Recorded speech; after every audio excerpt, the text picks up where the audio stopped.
Eat breakfast. Time is 7:29 right now. Let's get some news headlines. Big news. I have some important news for you. Interesting news. It's Blake and Aaron's Spilling the Tea with Sandy. Cayman's top news headlines of the day from CM. Good morning, Sandy. How are you? Hey, good morning, Blake and Aaron. How are you guys doing today? Good. What's Awesome. top in the headlines here in All Cayman? right. So there was a woman who decided to steal perfume from the local Kirk Freeport perfume store. Did Did she you not see get this what she story? wanted from Santa? She just was like, Apparently not. I'm just going to go get it myself. Yes, not because big deal. apparently on December the 29th, that's last Friday, she decided that she was going to steal some perfume of her choice. And as she attempted to make a getaway, she had to assault several people in the process. Oh, It's just a bad idea right there. Yes. I mean, And what's just even a more bad- interesting is the individuals who were there, kind of watching this unfold, which included security and a police officer, were unable to arrest her because they seemed confused by what was going on. seriously. so she No. got away, or she eventually Well, got she attempted to get away, and then she came back demanding the store give her belongings. I want that perfume for free. Yeah. I don't like, this customer service. And thing. so, yeah, that's about when she then got arrested. What, like she dropped her phone or something? She just left her bags and stuff in the store, and she wanted to go back for them. I can't make this stuff up. All right. RCIPS says that a vehicle involved in a BRAC hit and run has actually been located. This sounds like a very suspicious story, but a white Honda Fit, which was involved in an accident on December the 26th, was recovered on Saturday, December the 30th. They said it was located at a commercial premise in the west end of Cayman BRAC. The owner of the vehicle has not yet been located, but it's believed that they're currently off island. So if Okay. you know anything about this situation, please reach out. Sorry, to the RCIPS. They are keen to hear from you. Is the person All right. okay or whatever the hit or was it a car? yeah. What was hit and run? Yeah, they seem to have was a survived. person. Yes. Oh wow. Yeah, pretty That's good. crazy. So there's another incident with a 3-vehicle collision in Georgetown that the police say that they're also investigating. So one of the drivers in that situation sustained a head injury and was transported by ambulance to the Georgetown Hospital. So this happened at the intersection of the Shedden Road junction with Thomas Russell Way and North Sound Road. So if you have any information in relation to that one, the RCPS is asking you to please come forward. All right. All righty. Pretty crazy stuff. All right, one final one. An insurance company, this is quite interesting news, has decided to void a policy after the owner of the vehicle was actually using his car as a rental.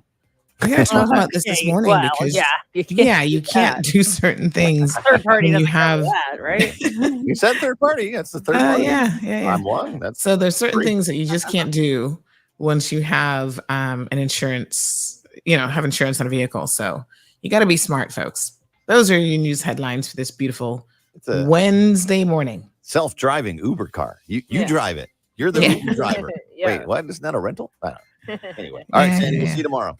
All right, guys, have a good one. All right, everyone. Happy Wednesday. Good morning.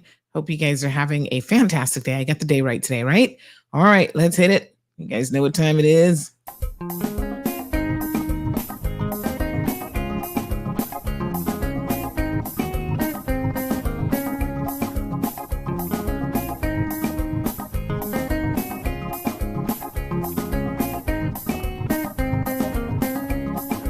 Sandra all the time is here with a cold heart true. She's the ears and the eyes for me and you. Every day, everyone want to hear from Sandra. And every time on the air, she's getting better. Tell your sister, tell your brother, tell your mama to call Sandra in the morning and in the evening. They always calling Sandra. And when they start fighting, they calling Sandra. and they start robbing. They calling Sandra. And if the rooster fly in the kitchen, they calling Sandra. And when they want to get the money, they calling Sandra.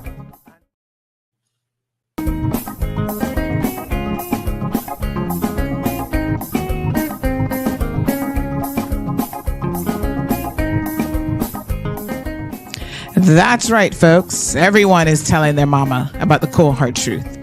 Welcome to another episode with more truth telling, more problem solving, and of course, more tea spilling than ever before. Sit back, students, grab your tea and turn up the volume because class is now in session. Call in at 936-2626 because your voice matters. Share your opinion on issues that matter the most to you. All right, folks. Happy Wednesday. Who gonna go tell their mama what's going on around the place? Well, honey chill. Good morning to you all. Hope that you guys are doing well. Fantastical, everything this beautiful Wednesday morning. Happy Wednesday.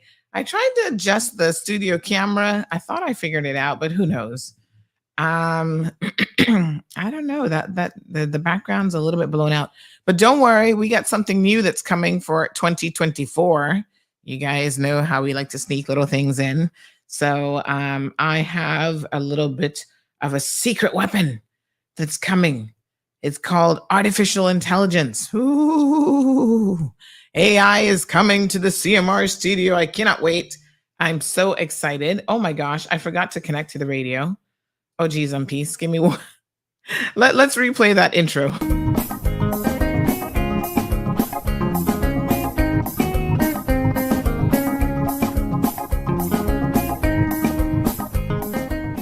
That's right, folks. Everyone is telling their mama about the cold hard truth.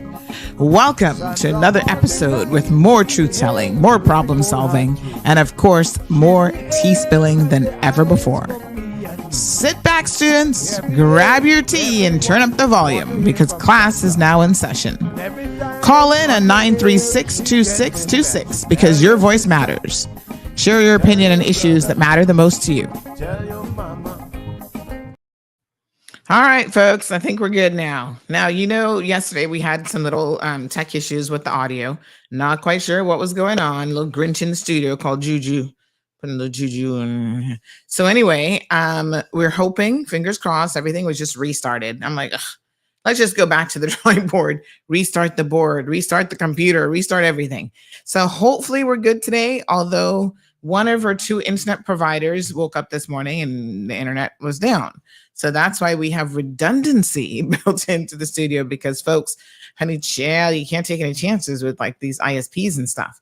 Sometimes they're up, sometimes they're down, it happens. So as of now, we're on our second provider and hopefully the first provider, whatever's going on there, that will get sorted out shortly.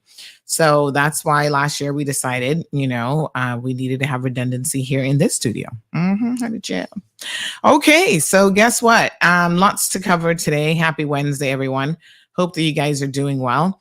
So I do want to pick up the conversation yesterday. I feel like sometimes we kind of get halfway through a conversation. We don't quite get to finish it. So I do want to wrap it up. I'm going to summarize a little bit. The other thing that occurred to me yesterday, Miss Charlene called in.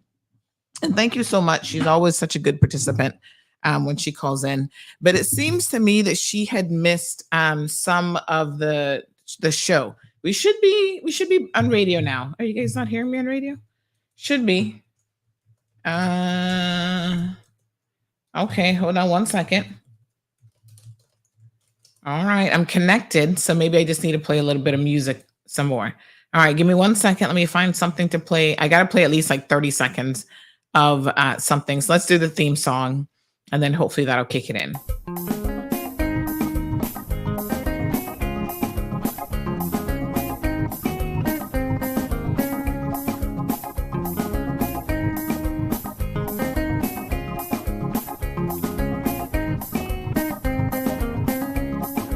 Sandra all the time is here with the cold hard truth. She's the ears and the eyes for me and you. Every day, everyone want to hear from Sandra. And every time on the air, she's getting better. So tell your sister, tell your brother, tell your mama to call Sandra in the morning and in the evening. They always calling Sandra. And when they start fighting, they calling Sandra. And they start robbing, they calling Sandra. And if the rooster fly in the kitchen, they calling Sandra. And when they want to get the money, they calling Sandra. All right, folks. So despite my best efforts, something's going on with the radio, which is quite bizarre. So let me just restart the radio link. Let me just refresh. Okay. Not sure what's up with the radio this morning. Honey chill. Let's try it. Hold on. Yeah. Okay. Well, the radio is proving a little bit challenging. So hold on. Let's do it again. Do it again, folks. Do it again.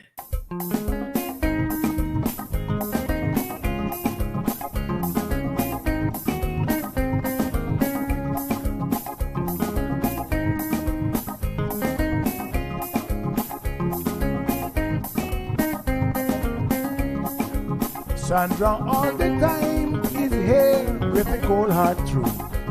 She's the ears and the eyes for me and you. Every day, everyone want to hear from Sandra. And every time on the air, she's getting better. So tell your sister, tell your brother, tell your mama to call Sandra in the morning and in the evening. They always calling Sandra. And when they start fighting, they calling Sandra. And they start robbing, they calling Sandra. And if the rooster fly in the kitchen, they calling Sandra. And when they want to get the money, they calling Sandra. Okay, so what's going on with the radio? I have no clue. Can see that you're connected but not receiving any audio.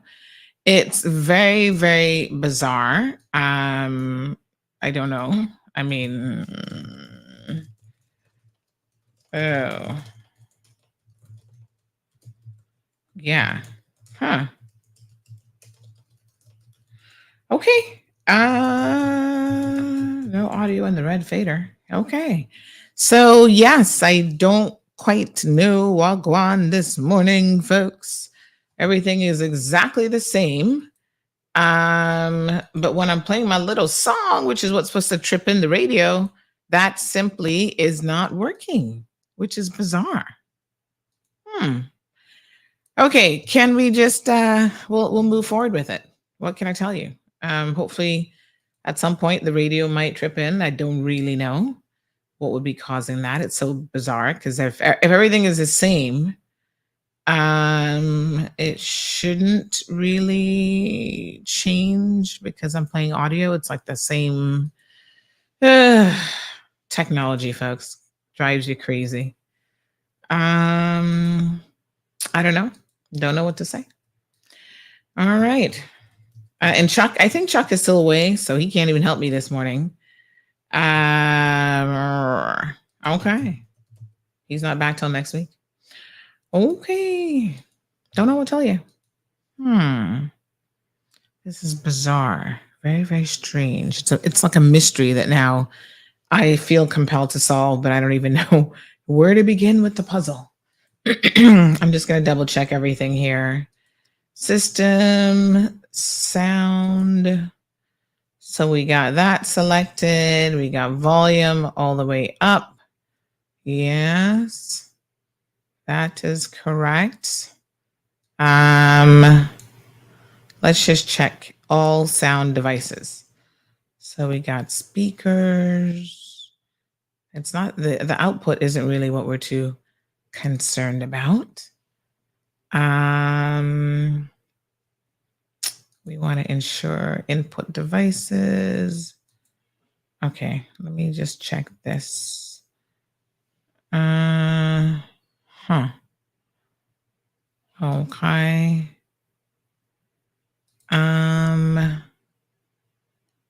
Okay.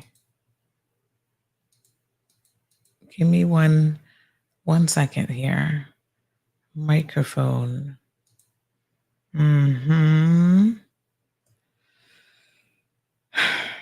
It's so bizarre. Input devices. This device is currently in use. Yes, we can see that. Okay, honey chill. Microphone, input devices, microphone. Oh. Is default use also for default for audio? Okay, I do not know.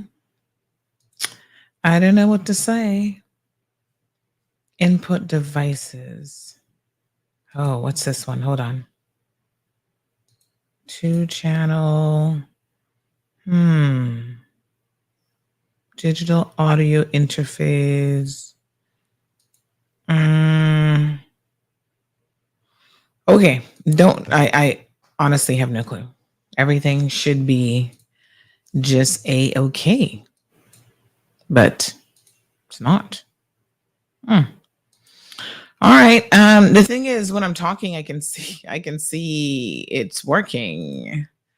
So, okay.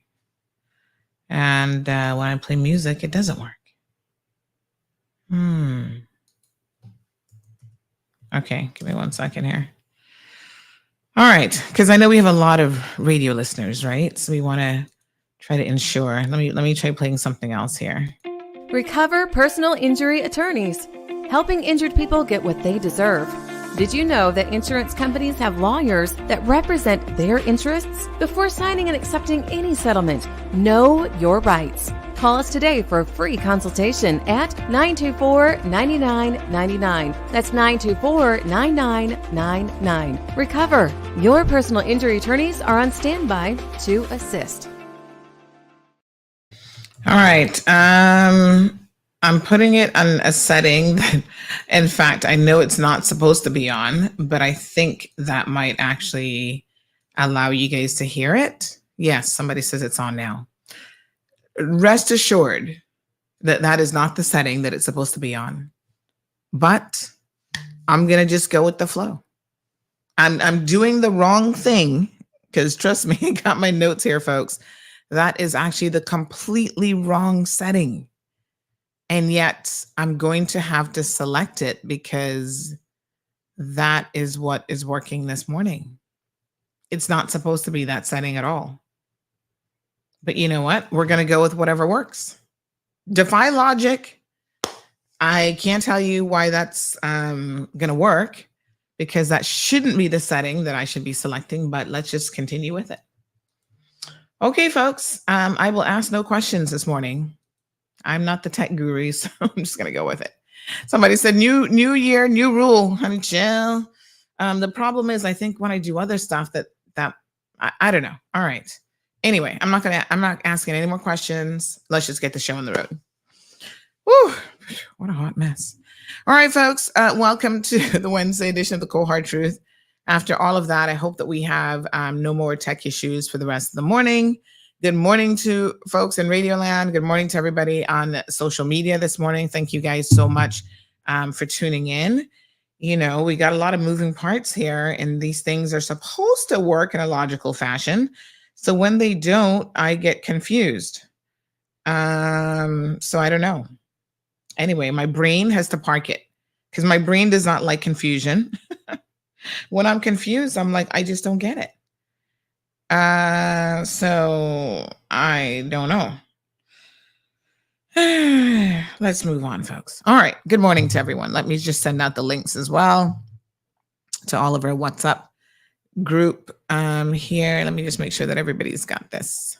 So I hope you guys had a fantastic evening. I was saying earlier that one of the things that occurred to me yesterday is obviously, I think that I probably have done an okay job of explaining certain things to you all as listeners, but sometimes there are gaps. And so Miss Charlene made me aware. Miss Charlene made me aware of a gap yesterday. So if you miss a show, there are times when you miss some pertinent information. And so now this is in relation to this BRAC compulsory acquisition. So I want to be crystal clear about what is happening here. Because in my mind, as Caymanians, this is our country. We have a right to do the right thing by our country, right? It can't be one set of rules for Caymanians when it comes to law-abiding citizenry, and then a set of rules for other people. Being a Caymanian isn't a pass to do wrong, right? I understand that it is, in my opinion, a privilege to be one, especially if you've acquired it through non-birth. In other words, you've been, giving a piece of paper. That is a right, that is a privilege, and it's something that under all circumstances, in my opinion, should be revocable if you don't live up to it. But I do think it's interesting that on the flip side of that, we have Caymanians who believe just because they're a Caymanian that they can do anything that they want. And the rules don't apply to them. So it's like one set of rules for me and one set of rules for you, depending on who you are. And I think that that's such a dangerous, it's such a dangerous, sort of ideology. I don't even know if that's an ideology, but it's just a dangerous way of thinking, because it really creates a lot of exceptions and, people who think that they're special just because of who they are. And trust me, it never stops with being a Caymanian. So you think, well, what's wrong with that? I mean, I'm a Caymanian. I should get a pass for wrongdoing. Well, then, I have a certain last name. I should get a pass for wrongdoing. Oh, wait a minute. I'm a certain skin color. I should get a pass for wrongdoing. Oh, no. It just never ends. So when it comes to the law, there should be equal application of the law. There should be, people should be treated, fairly before the law, regardless of who you are, your social status in life, your monetary status. Now, let me be very, very frank here. Like I say, I wasn't born this size. You know what I'm saying? I know what the score is. And so I know that in life, there are certain things that give you access. Okay.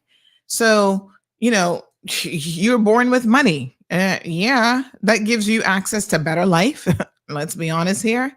That will give you access to being connected to people, but it shouldn't give you any different access to, if you break the law, all of a sudden you're not going to be held accountable because you have money. That's one thing I must say, by and large, there's always going to be exceptions, but by and large in the United States of America, they seem to try to apply their law equally to everyone. So, if a rich person murders somebody, they're going to be held accountable. The president of the United States, the former president of the United States, these people are being held accountable for actions that they have undertaken. Now, mind you, I think that they do treat them with a different degree of sort of scrutiny, if that's the right word. So in other words, you can't just run up and arrest the sitting president of the United States. You better come pretty good, right? Because the implications of that are pretty far reaching.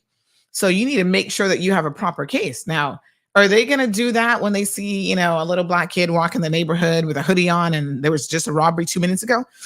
Probably not. They're going to be assuming, oh yeah, he must have did this robbery. Let's just grab him and throw him in a cell and whatever. So yes, I'm realistic about how the application of it all works.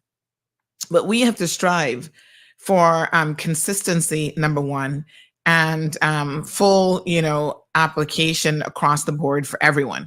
And it's one of the things here in CMR that I have really gone out of my way to, from day one. And I know a lot of people didn't necessarily like it when it applied to them, but from day one, we have applied the laws to everybody. And I mean, like our CMR rules, right? Good morning, caller. Welcome to the program. Good morning, Miss Sandy. Morning, Happy sir. New Year to you. Thank you. And your family. Thank you so much. Same to you. Miss Sandy, I got a little issue, and I want to hear your opinion on it because they have people in the country that is now become Caymanians by paper, and they're not saying, "Well, I am from X, but I'm a Caymanian citizen." They're just saying, "I'm a Caymanian." Okay. And things are happening, especially with people getting people to come to work for them and treating them, with disrespect and stuff like that. And the person says, "Well, that Caymanian, they treat me very bad." But in fact, they're really not a Caymanian. They're from X somewhere else, came here and obtained citizenship and making the Caymanians look very bad because quite a number of times now people have been telling me, I'm working for so and so and they treat me so bad. I say, "Well, where they from?" They're Caymanians. And really and truly they're not. Right. I've been a lot of places around the world, and I going to hotels or going to shop and stuff, and the person has John Brown from X or X, although they're working in the Cayman Island. I wish that could be defined like that, because it's making the real Caymanians look really, really bad. All right, let me. Yeah, this is I'm going to tell you what the law says, and I'm going to tell you how I feel about it, because I'm a little bit torn in some ways with this as well. But anything else you wanted to say in relation to that? No, ma'am. I just want to hear your opinion. Okay, all right. And so I wish that the law could do something. I wish the government could do something about it. I understand real clear. Once you obtain your papers, you're considered a Caymanian. But then it making the real one like me and you. I know I'm one. I'm one real one, and making me feel bad in my own home. So that's all I want to say. I want to hear others' opinion about it. All right. Thank you so much. I really appreciate it. Yeah, this kind of it's difficult because the law says that once you obtain Cayman status, and you are a Caymanian, right? So you're entitled to the BOTC. Eventually, you can go through a process of actually getting the UK passport that we have access to as well. So you can get your Cayman passport, your BOTC, and then you can get the other one as well. Listen, how do I feel about this? I'm a little bit of two minds. I'm going to be completely honest with you. I understand that there's no difference. No, the word I'm looking for is differentiation. Yes, between the two legally. So you can't have somebody showing up to court and say, "Well, I'm a Caymanian on paper, but I'm originally from Jamaica. So for the purposes of this, consider me a Jamaican." I can tell you that a lot of, and we got to be honest as Caymanians, kind of how we do feel about this, because I think a lot of Caymanians will own you under certain circumstances. And I don't know that that is fair. You know what I mean? So I hear Jamaicans saying all the time, "Oh, we go away, we represent Cayman in sports and this and that. And for the purposes of that, to get a gold medal or whatever, oh, we're a Caymanian." But, the second we do break the law, for example, we're no longer Caymanians. All of a sudden, oh, those Jamaicans, they're not no good. Or those Filipinos, they're not no good. Or they're, I think that you gotta decide which way you're going to have it. And it's probably one of those situations where you can't really have it both ways. But as Caymanians, we do understand there is a distinction. And you never hear people in the United States of America walk around talking about, "Oh, you're a paper American." You're either an American or you're not an American. And they don't really look at, obviously if you're a prejudiced American, doesn't really matter. You're going to see nationality no matter what. But there are people who are born elsewhere who acquire American citizenship. They're never referred to as a paper American. You know what I'm saying? Once they have that citizenship, they are an American. So, do we continue this narrative of trying to separate ourselves as Caymanians and then paper Caymanians? And at what point does someone not become a paper Caymanian? So, take for example my daughter. Her father's from Jamaica. I'm from the Cayman Islands, right? I don't need any acknowledgement. I was born before the days of even requiring acknowledgement. So if y'all walk up on my daughter one day, I mean, of course, as a proud Caymanian, I tell her, honey, child, you're a Caymanian. And yes, you have Jamaican heritage. She's 50-50, but I'm still like, Caymanian first. But let's be honest. Somebody rolls up on her. What are they going to say? You're half paper Caymanian? I think that it kind of gets to a level of like, oh my God, like how far do you really want to go down that rabbit hole? But I also understand the sentiment, because remember when we were talking about this woman, Dion, the other day, who has acquired the privilege of being a Caymanian? I'm insulted when you've acquired the privilege of being a Caymanian and then you refuse to do the right thing, because you're making us all look bad. And the difference is, it isn't your birthright. Right now, just because your parents just happen to be Caymanian, does that give you the birthright to destroy your country and to sell us down the river like a lot of the politicians do? No. So it is, Mr. George, it is a challenging question in my mind. I try to just accept that if you've gone through the process and you have become a Caymanian, I try to accept you as one. When you start to act out, and this is what I was just saying before Mr. George called, when you start to act out, for me, it doesn't matter really who you are, where you're from. If you can't toe the line, you can't, do the right thing, we have to be equally prepared to call you out. So I remember we're coming up now on year 8 of CMR. When we first got started, honey child, Jamaicans swear I didn't like them. Oh my God, Miss Sandy, don't like Jamaicans and this, not. I was like, what? I'm like, no, honey child, I judge you on who you are, right? Now, if you just happen to be a Jamaican, Nicholas Miller, and you breaking all the laws, we identify you as who you are, just like I can say you from West Bay and acting the fool. I'm going to talk about the Cayman Bracker again this morning. But it took a minute, because you see, in the minds of Jamaicans, they understand that there are a lot of Caymanians who don't like them just because they're Jamaican. There are a lot of Caymanians who, even within their own families, will have Jamaican family members, right? And they're dividing and separating each other. And to me, that's where you then get to the level of, okay, this is like absolutely ridiculous. Like what is it that we're doing, right? We can't even have cohesiveness in our own families. How far do we think we're going to get here? So I comprehend that, especially in Cayman, we have been largely a melting pot of a number of different nationalities, really from the onset.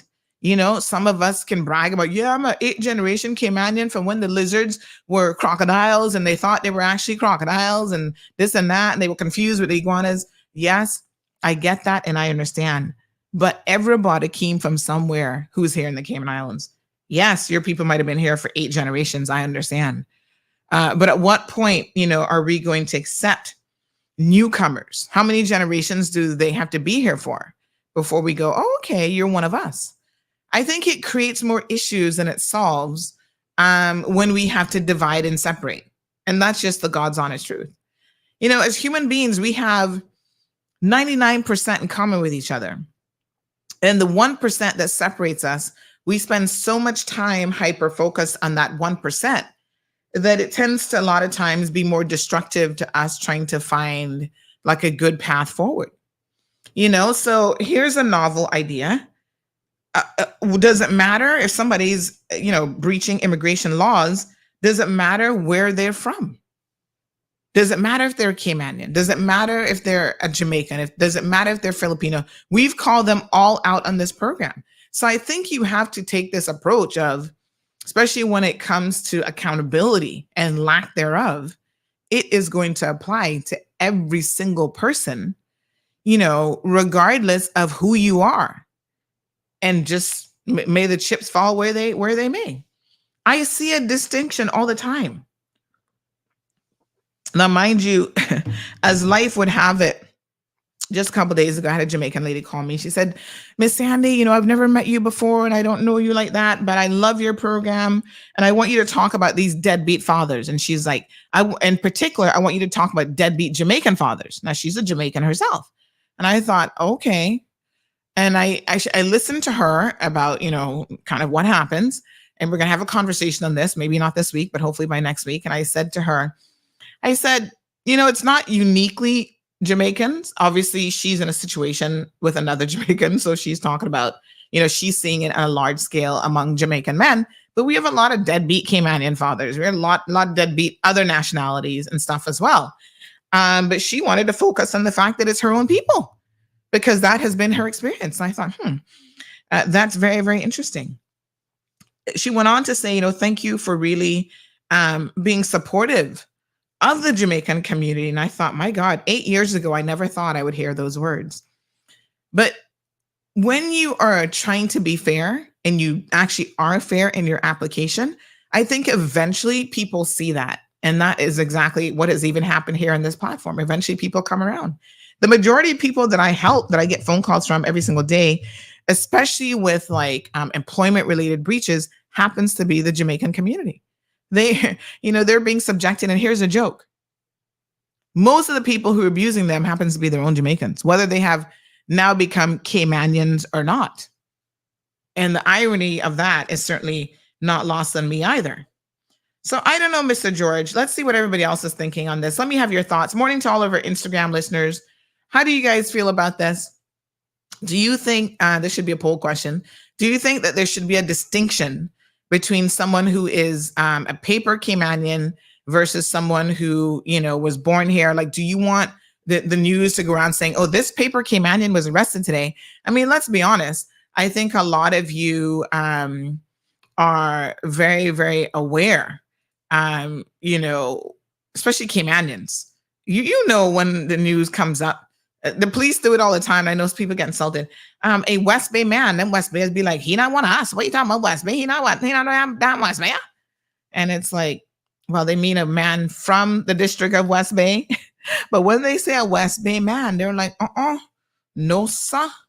He from Honduras. What you talking about? I mean, I don't know. I think it's going to be a little bit difficult for Caymanians to probably move past that. But let's see what you guys think. Morning, caller. Good morning, Sandy. Morning. I must pick you up on your show. Happy New Year first. Thank you, sir. First of all, let me just make sure that everybody can hear you. Can everyone hear this caller? I just want to make sure that we're all good with the audio. Radio folks, can you hear this caller as well? Let me just see here. Radio folks, nobody responding on radio, so hopefully they can hear you. All right, what do you think, caller? What's your take on this? Thank you so much and Happy New Year. Right, I'm Darius, and I must. They said they can't. They said they can't hear you. Hold on one second. So this is now where I think. So I believe. Give me 1 second, my dear. I'm gonna make one little tweak here, with hopes of them being able to hear you. Okay, try now.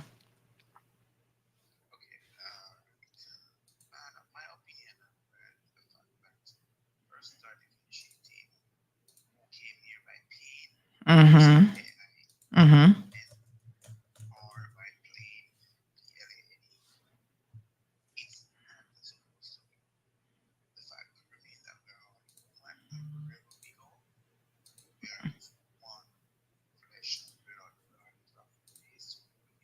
Nationality, and I must ask if there could be a bill to separate all those stigmatizing from being the human you are, the way you work, the way you think. Then I would ask for that bill to be passed. And I must tell you, say that again for me, because I want to understand what you're saying. You're saying that there should be a bill. And no, I'm not saying there should. I said if there should be a bill. That is to be passed to separate all stigmatizing from differentiating who is birth Caymanian or who is by status application Caymanian. Okay. So you're I saying would like it to be there shouldn't passed. be any difference. No Yes. difference, Mm-hmm. because we are all one flesh and blood wherever we go across this world, right? Mm-hmm. Right, regardless of your race, creed, nationality, then whatever it is, we are one human, okay? And I don't think there should be any difference, no difference at all. And the fact that, yes, to each is their own, as they said, seven brothers, seven different Mm-hmm. minds. Mm-hmm. Everybody think different about each individual. Yes, Mm-hmm. maybe because of their experience, right? Mm-hmm. Because I might have experience with you based on Mm-hmm. how I present myself with you, and you deal with me in a mannerly fashion, and I optionalize it as a bad experience, which is the right experience. Mm-hmm. Because if you give me your rightful opinion, I must respect it. But based on how Mm-hmm. based on my mindset, then that's what would cause me to think that, oh, she treated me bad. When someone would look at you and said, oh, she's just a nice, lovely, beautiful person Mm-hmm. because of what you have done, the mindset, right? The support that you give other persons.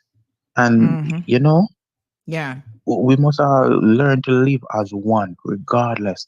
Because I have had experience Mm-hmm. where persons ignore me totally, totally. Wow. And believe me, I have been that one to welcome them with open arms. Mm-hmm. Mm-hmm. And I have no remorse of it. Yeah. No remorse whatsoever. So we all must know how to treat others, Mm-hmm. because we may never know the hands we fall into. Mm-hmm. Yeah. So I We mean, need to learn that. yeah, and it is interesting, like I said, because I feel like most of us have that 99% in common. Like, I can sit down with you and we can talk about being parents. We can talk about maybe being business owners. There is so much that we Right. do have in common, but the little bit, which is like normally maybe nationality, some degrees of culture, those are the things that we hyper focus on that put a divider in between us as people.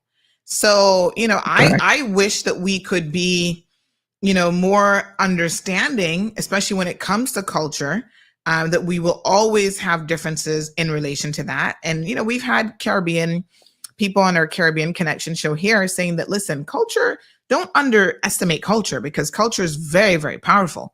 It impacts all of our lives in many, many different facets, right? So Right. criminality is part of culture. The way that we accept and turn a blind eye to certain things is part of culture. So I think that maybe what happens in this country, and I also understand this sentiment, because the native Caymanian population is so small, there is a sense more and more that we are being encroached upon by everybody else, and that basically our unique Caymanian voice is being drowned out because we have so much multiculturalism. And so to me, that becomes a question of how we have planned or not planned the growth of this country. And It's the cat's already out of the bag. How do you right. undo 30 years of not putting your own True. culture first? How do you undo 30 years of, when people come to your country, regardless of where they come from, letting them know Mhm. that these are the things that are uniquely Caymanian. These are the things that you should learn to appreciate, or you're probably in the wrong place. Like you said, if you came here by plane, you always have an option to leave by plane, right? So True, true, I true, true. think that we, and I say we, meaning the people, the leadership of this country, we all have to take collective accountability for this. We have done a really Mhm. poor job of letting people even know and understand what the narrative is when they come. And there's nothing wrong with a Caymanian saying to you, listen, I'm feeling left out in my own country. I'm feeling encroached Mhm. upon. I'm feeling like I Mhm. don't have a voice here and everybody else does. Every single Mhm. time I see this Facebook group, Women in Cayman, people screenshot and send me, oh, look at this one. Tell she just got here in the plane, and my husband just got a work permit here. Now I'm looking to do this, and I want to open up a business. And it's like the Caymanian feels like, oh my God, where else in the world can you literally go and post up in a group like, I just came here last week. I've already got a mortgage. I've already got a bank account open. I've got this, I've got that. And because it is such a small community, we probably feel it. Yeah. If we were in the United States of America, where you've got millions of people, although they complain there too about immigrant and migration, I think we feel it a little bit more. And so Yeah. for me, caller, I'm so glad that you called in this morning, because I'm glad Mr. George called in, because we need to have the discussion. So there's nothing Yeah. wrong with George feeling the way that he does, and anybody can sit Yes, back yes. and think, okay, in my country where I'm from, do I feel encroached upon? Because everyone has some degree of this, I feel like, wherever they're from. Listen, just a couple of days ago, I think it was in Portland, Jamaica, some Haitians showed up. Now, one thing I must say about Jamaica don't play around with deportation of the Haitians. They come today, by tomorrow, the day after, they're gone. They're not applying for no political Can you asylum. imagine? Listen, they're not joking with that. They get rid of them quick, right? Yeah, So yeah. if you were to talk to people in Portland when they have even 50 Haitians come off a boat, they're going to say, hold on a second, we can't accommodate these people. Unfortunately, Well, we feel for them, but yeah. Well, there is one thing to that, because I've done my personal survey on culture and society when it comes down to other nationality, right? Other nations and other nationality. We're concerned on deportation. I don't think Jamaica can really facilitate a lot of persons in such a way to accept each and every one that comes. Well, if then there's a that begs the situation, question, can Cayman facilitate them any more than Jamaica? that's the thing. If they can, they remember, there are procedures to follow, Yes. right? And if there are procedures to follow and rules to and laws to uphold, then yes, we all have to. When it comes down to Cayman, the government will have to know if it can accommodate them for a day or two, or oh yes, let's do the necessary and keep them, let they have a work, and to facilitate the well-being and whatever it is. You understand? And if there's a situation where in Jamaica, if there's a situation where they cannot go back, of course they would have to keep them. You understand? Based on what I know it's a socio-economical situation. You understand? Right. So then I understand. It's just an emphasis to show that yes, we may not be able to keep them, right? Send them back. But if there's a situation where they will have to keep them, we know that they would have to stay, because we can't leave a person out there in a like a refugee roaming all over the place. We don't know what intention they have, because human, like, we do have sorry, we do have good and bad intention. We're all human, right? So we have to actually be mindful of what we do, how we do it as human right across the world, not only here in Cayman, in the US or Jamaica, right? And another thing I would want to touch on, the main connector with Cayman and other countries across the world is tourism and employment. Those are the two main connector, right? And when it comes on to, and I know investment is another one. And when it comes on to employment, I can tell you there is so much to discuss. There is so much to review. There is so much to have the Ministry of the DCI, Department of Commerce and Investment, the Ministry of Labor and Finance as well to look into, because I can tell you there is so much. I have been on the road, I have been on the road, and if you hear the cry of persons working, especially as expats, you can tell her it's a soaring point. You have employers who rather to ensure that you get sent off this island than to give you your benefits. Yes. And it's such a shame. It need to be looked into, especially when it comes on to paying salary. It might be, yes, a person want to say, half a loaf is better than none at all. Yes. And I know persons who will accept half Mm-hmm. that none at all, and even half his own Mm. benefits. But when it comes on to the fact that it is you Mm-hmm.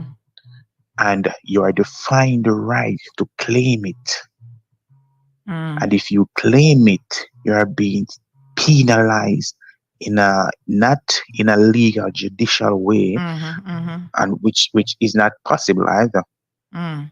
Well, right? caller, we do have But some other callers on the line. So let's hear what they have to yeah, say. yeah, But thank you so much for the call this morning. appreciate that. Thank you much, and have a good day. Yes, thank you Enjoy the very, rest of very the much. year. You too. All right, Darren. Don't be a Yeah. stranger. All right, we have Pardon me? another. Pardon me? I said, don't be a stranger. Call in anytime. My pleasure, man. My pleasure. Thank you. Yes. All right, there. So we do have another caller on the straight line. Good morning, caller. Welcome to the program. Miss Darlene, you're calling on WhatsApp. We're going to get to you next. Morning, caller. Morning, Sandra. Yes. I wasn't clear on what the topic was because the gentleman was talking and I kind of lost the plot. Mhm. What was it about? Was it about? So the question really is, should we be differentiating between a paper Caymanian versus, a born multi-generational Caymanian? Like, do you want to know? So someone, this can apply in so many different ways, right? Somebody breaks the law. Do you need to know a description of that person, which includes their immigration status? Do you want to know if they're a paper Caymanian or not? In terms of the law, paper Caymanian or born Caymanian. First of all, Caymanian is a status you have to gain legally, whether you're born here or not. Right? Mhm. But I do think that there should be some distinction between those who are born here, Mhm. as opposed to those who came here, especially those who came here with no sort of spirit of assimilation into Cayman, because we do have the Caymanians here who sorry, when I say Caymanians, we do have people who come here. Mhm. They try to integrate in society, they try to assimilate. Yes, but now you see the rabbit hole that you're going down. And that's okay. We can go down the rabbit hole. Okay. We can go down the rabbit hole. Yeah. Right? You'll hear Caymanians say when they talk about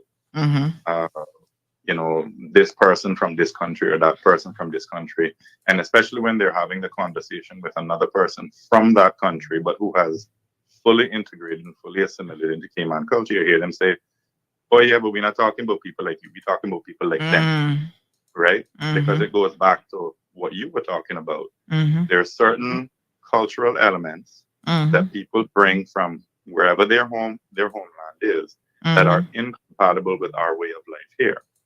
You understand? So whether you have the piece of paper or not that says, yes, you're Caymanian, if you're not respecting the local culture, and as a matter of fact, if you're disrespecting the local culture in some of the ways that we see now, I think it's perfectly fine to point out that the person, it's like, yo, this is not part of us. You're not one of us. You might be one of us on paper, but you're not one of us because we don't go on like this. That's not a part of our culture. I don't see anything wrong with people saying that. And how far does that then go? Because say, for example, again, my daughter's an easy example because she's 50-50, right? Although let me be very clear. As far as I'm concerned, she's 100% Caymanian because when I teach her, I can't teach her about Jamaican culture because I don't really know Jamaican culture. I suppose that's for her dad if he cares to do that. He's not someone who's like that deep into it. You know what I'm saying? He's like, whatever. He got like his little curry goat every once in a while. Certain things about him will always be Jamaican, right? So although his DNA says he's 100% Indian, we were having this conversation New Year's Eve with the Yale professor, because we ran into him at Cayman Bay, and he said he was asking him about his ethnicity, and I said, oh yeah, he's 100%. I said, according to 23andMe DNA, he's 100% Indian. And so when the guy started asking him, well, what part of India, are your people from? My husband's like, listen, I'm a 4th generation Jamaican. I don't know nothing about being no Indian, right? So he's not claiming his Indian heritage in that way. Like, he doesn't care. He's like, I'm a Jamaican. Somebody ask him, where are you from, who you are? He is a Jamaican. He not Indian. Although 23andMe says you are 99.99999%, 100% Indian. Well, let me be clear, right? Like when I say culture, when I talk about culture, I'm not discussing things about religion. I'm not talking about things like food and But does that the make taste up part of the that culture, though? it makes a part of it, but notice what I said. There are certain aspects of your culture that are compatible with us. Again, we're not having a discussion about people who, eat certain foods, have certain tastes in music, but what we're having a culture are certain, we talk about certain elements of culture that are incompatible with ours. So, for example, you might go to X country. I'm not going to say any particular country, right? And, sort of the looseness and the slackness is tolerated there. You understand? Like what you said just now. When we talk about culture, it's more than just food and music and dress and religion and that kind of thing. It's how do you turn a blind eye to when people are doing the wrong thing? Right. Is this something that's tolerated? Right. And I think it's perfectly acceptable to say to somebody who is not originally from here, look, I get that you're coming here, you come here to better your life, you come here to live and that, but certain elements, certain behaviors that we see you doing are not compatible with our way of life here. If you continue to do that, and you continue to draw attention to yourself and to your own people, you're not being a good representative of where you come from. We all know, or we should all know, that every country has its good and bad. You understand? And it's unfortunate that people paint whole groups of people with a broad brush based on the behavior of one or two people. But people also need to remember, when you go into another man's land, when you're not from that land, you are an ambassador for where you come from. That's true. You understand? Yeah. So I don't see anything wrong in differentiating, for the sake of conversation, people who are paper Caymanians from local born Caymanians, because we have local born Caymanians, Sandra, that are bad. But here what? I'm gonna deal with my child in my house. That doesn't mean I gotta put up with somebody else's bad child from somebody else's house. True. Yeah. Anyway, thank you so much. All right, we do have another caller in the straight line, Miss Darlene. We soon come to you. Caller, good morning. Your comments on today's discussion? Hey, Miss Sandra, how you doing? Not bad. How are you? I'm good, man. Happy New Year. Good. Happy New Year. I just wanted to give my opinion, as a young Caymanian. Sure. Growing up with status holders and children of status holders. I don't have anything in particular in mind for like generational Caymanians, meaning like third or fourth generation. I do believe strongly, and I think a lot of the younger population would agree with me too, is that simply if you're born in Grand Cayman and you're raised in Grand Cayman, you deserve to be treated as a Caymanian. But by law, let me throw this out here, because Al says facts. Calling yourself Caymanian is a sentimental thing. To be a Caymanian, we would have to be independent. Good luck with that one. So, I mean, Denny has also put this out there that there is no such thing as a Caymanian. That is just us identifying as, Cayman Islands, Caymanian, whatever. But in reality, there is no such thing as a Caymanian. Legally, there is no such thing. So we're identifying with it from, sentimental. Morally are two different things, Sandra. I mean, I was born and raised in Cayman. Both my parents are Caymanian. My heritage, my culture are all that I have. And in this country, that's what we're losing, and that's what's going to cause this country to fail. Is the fact that we're losing our heritage and our culture. Yeah. Right. So that's why I think it's important. Yes, we should differentiate between the two. Maybe the laws might need some adjusting and the policies might need changing. But if you're going to come to this island and you live here for 30 years, regardless of how long you live here, I mean, some people come with money, $2 million in there. We have to preserve our culture. So. Yeah. And I mean, and let's be very, very clear. I have seen some people, the caller was making an interesting point about, assimilation, right? I have seen people who are more assimilated in, being a quote unquote Caymanian, like paper Caymanians, than legit and real Caymanians who don't even know their culture, their heritage, like nothing. And they're bold enough to come push it down your throat too. Yeah. As a Cayman, they use it as a tool to fight with you. And you know, that's not all paper Caymanians. There's a lot of paper Caymanians that I love and I respect and I've grown up with, and you know, we appreciate them. Why? Because they've integrated into our culture. But as our culture is being washed away and our heritage is being washed away, you know, people aren't being raised with the same, as we would say, brought up to you, right? They don't know about treating others how you would like to be treated, or eating with a knife and fork, and yes, ma'am, and yes, sir. These are the things that are being lost, you know. And someone has a question. I'm going to generalize it. They say to ask this young man that if heritage and culture are being lost and need preservation, then why do Caymanians marry foreigners? Well, no, there's nothing wrong with that. My wife is a foreigner, and I love her, and she loves me, and she respects our culture, respects our country, and you know, and she respects the people here. And there's nothing wrong with that. That's what it's about. It's about us, you know, becoming one. We're all people, right? But the important fact is that we differentiate the difference because we have to understand what is happening with our people, our culture and our history. And do Caymanians, let me ask you, because that's such an interesting question that has been posed. Do Caymanians, in order to preserve our culture and heritage, should we actually be seeking to just marry your own? I mean, that's a whole other can of worms. That is not what I'm getting at, right? That's not what I'm getting at. One day my wife will have Cayman status. She still will consider herself a Cuban because that's where she's from. She's from Cuba, right? But she will have Cayman status, which means she will have the rights of a Caymanian, which is okay.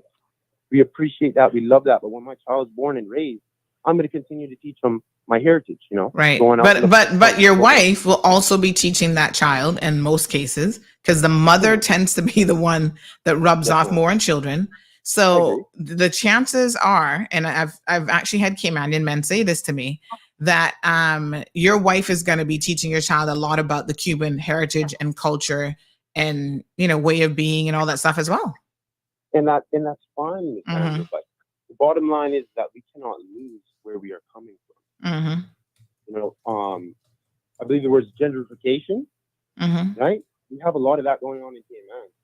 And, you know, if culture's not in our politics, we're gonna lose this place. It's gonna be a concrete jungle. You guys all see it now. Massive development, no residential. Cayman being, you know, pushed out of their neighborhoods. I use myself an example. I lived in Georgetown for 20 years, you know, and I'm living up in West Bay, and I'm not even familiar with the area. As a natural born Caymanian, I could get lost in West Bay because I don't know nothing about West Bay, and I feel uncomfortable up there. And it's because I've been driven out of my community. So in Cayman, I think it's very important that we tackle the gentrification. And the only way to tackle that is to understand what is going on with our native population. And by native, I mean, from the time you're born here and you're raised here, you should be considered a Caymanian. Native is a very, you know, diverse term. You should be treated as a Caymanian, and we should understand what's going on with you. Because if we don't understand what's going on with you, by the time you hit 30, if you have to leave the island, you know, what are we doing? We're losing our culture. We're losing our heritage. Eventually, you won't be able to recognize this country, and all of us will be gone. All of us, the ones who had to suffer here, the mosquitoes and light smoke pan, gone. You know, even the younger generation. Let's they don't know about turtle meat. They don't know about nothing. Yeah, you know? Let's leave it there. Thank you so much for that. Appreciate it. Yes, ma'am. Have a good day. You too. Thank you, Ms. Andrew. You keep up the good work, you know. Thank you. I appreciate it. All right, my dear. So we've got Miss Darlene Caymanian. Miss Darlene, are you back in the UK or are you in Cayman at the moment? I'm here. You're here. I'm home. Home. All right, honey. Yes, home. So morning. What's your take on all of this? Well, a lot has been touched on some of the previous callers, but I kind of like wanted to see that I agree with you with your first part of it being that we are so small. So when we are so small, we kind of could see all the things around us, and then we get this type of animosity building up and all of these things. But one of the callers did say, bottom line is that we have a culture and we don't have a culture. And I really seriously been saying we have to start from home and the school to teach our children, because remember now we got children, like you mentioned, that are with two different type of parents. So obviously one may teach them about Cayman, the other one is going to teach them about the other culture side. So what the government, I think, needs to do is to seriously put um, subjects, well, culture subjects, whatever, in place to help, because we are being so deleted out of our own, everything about us. Because there's no better feeling for me personally to say that I am a Caymanian. That is one of the greatest gifts that I know, that I can say in any part of the world I go, I say I am a Caymanian, whether I'm traveling as a British or whatever. But first of all, I am a Caymanian. So I can feel and I could tell and agree on some of the sentiments. But I just want to say that what I think we need to do is, first of all, this fingerprinting thing has to come in play, because I have seen so many people that are not, or I don't want to say welcome or unwelcome here. And a lot of them, for what I am reading and studying, a lot of them that has been deported from other countries, US, England, Canada, even other Caribbean countries. Like we saw today, someone from the Bahamas coming here and committing a crime. It's because we don't have a proper background check-in for these people to say they are desirable or they're non-desirable. And then that's what stems up a lot of it. But I really hope that we can get to the point where we can get back. Even in my generation, we had more history, I mean culture things going on. We knew our islands. This man just said he live in West Bay and he don't know he can get lost. But it is our duty to learn about our country. We cannot blame the government for development, because we need that. So you need to take your little group, your children, whatever, and we need to go around and say, listen, baby, this is where we went. We spear fishing out here. We did this. We Yeah. catch crabs down here. We need to let them know that this is too small for us to not let our children That's know true. about us. So Yep. don't And blame it because of it's so development and stuff. interesting in Miss Arlene. It's so interesting that, a lot of times we expect the schools to do it.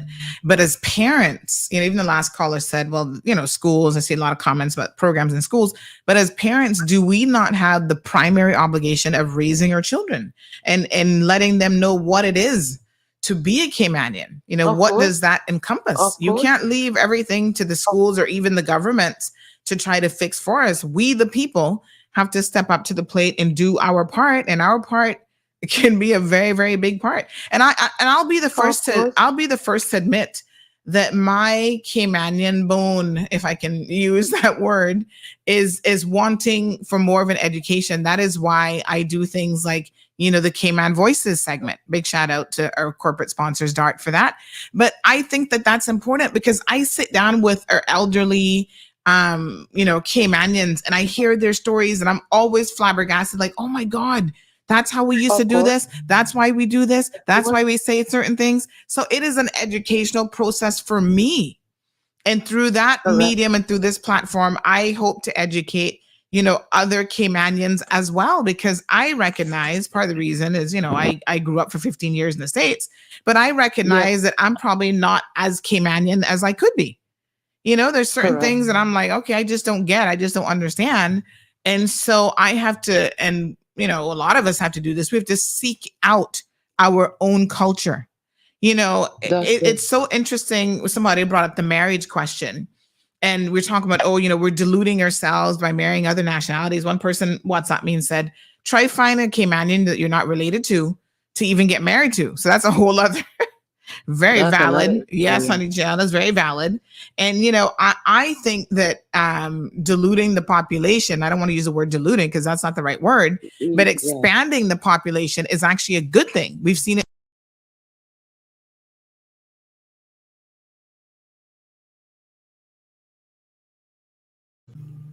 So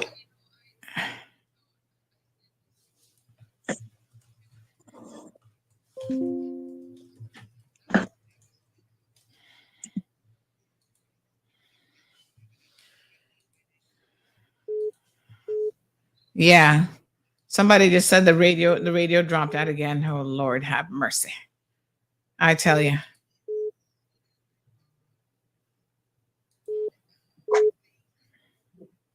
Yes. Hi. I can hear you, but yeah, we have this. I don't know what's causing it, but anyway, yeah.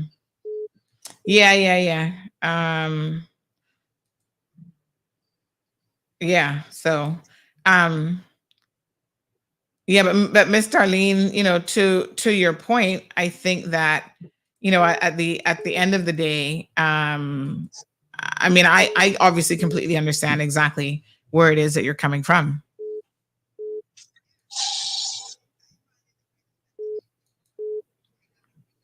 Mm-hmm.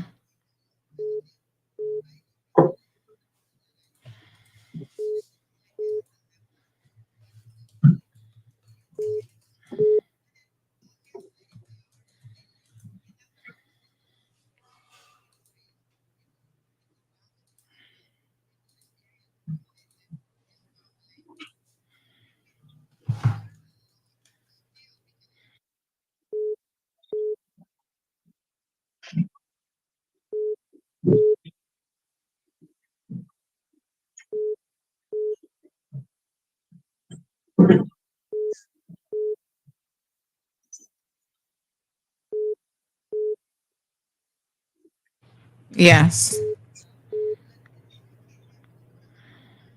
Mm-hmm. All right. Yeah. Thank you so much, Miss Darlene. I appreciate it. All righty. So I'm aware that the radio has tripped out again. So let me play a quick commercial to try to get the radio to trip back in. No idea why this is happening. This is something new for 2024, but here we go. Are you tired of overpaying for TV services? Can't figure out VPNs? Constantly missing your favorite TV shows? And no access to the good stuff on streaming services? The frustration is real, but it doesn't have to be. Contact Roque, Cayman Streaming Pros. We'll put you back in the driver's seat in front of your TV. Call, WhatsApp, or message Roque today on 926-1213. Roque is not a TV service provider. Terms and conditions apply. All right, folks. Hopefully that brings back the radio feed. We're gonna keep an eye on it here and see what's going on. Morning, caller. Miss Sandy, again, Yes. it's me, sorry to call back. Yes. Very good conversation. I enjoy all of them. To me, it's my personal opinion. Creation started because people is saying, well, it's really not no real Caymanian. But let's go to the Bible real quick.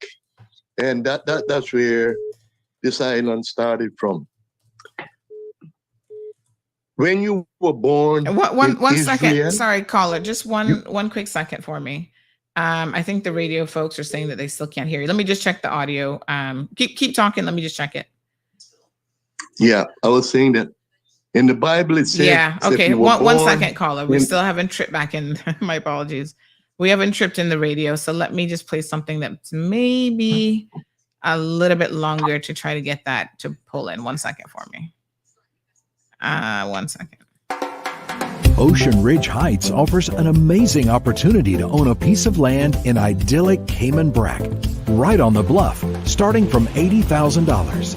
Located in a quiet residential area with high elevation, these lots are ideal for a future home or investment property and are sure to go fast. Cayman Brac offers a laid-back lifestyle, amazing pristine diving, limestone caves, diverse flora, along with amazing wildlife. Inquire about the owner financing options so that you can secure your piece of paradise today. With only a few lots remaining, these are sure to go before you know it. Contact Crichton Properties today on 345-949-5250 or info@crichtonproperties.com.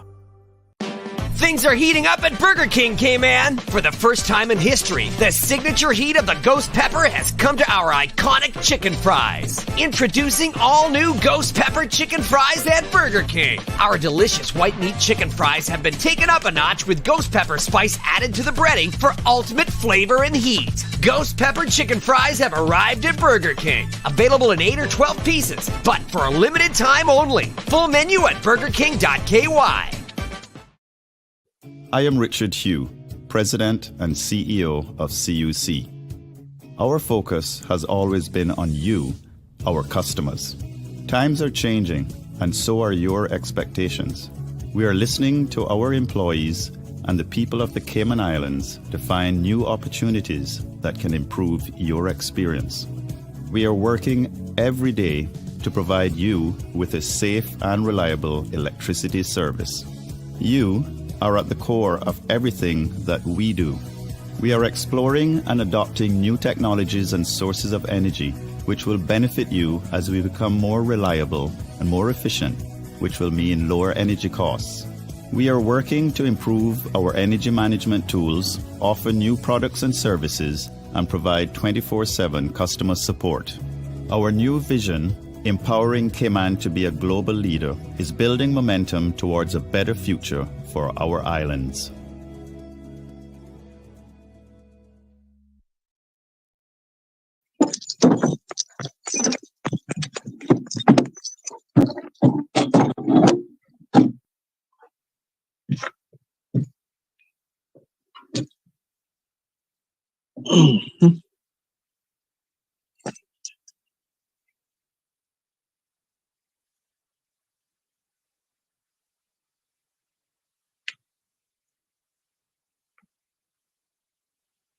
My apologies. Folks, my apologies. I was saying that we were trying to get the radio to kick back in, but unfortunately, that did not happen. The AI, I think the AI is asleep. It's not working. So, all right, caller, let's just continue.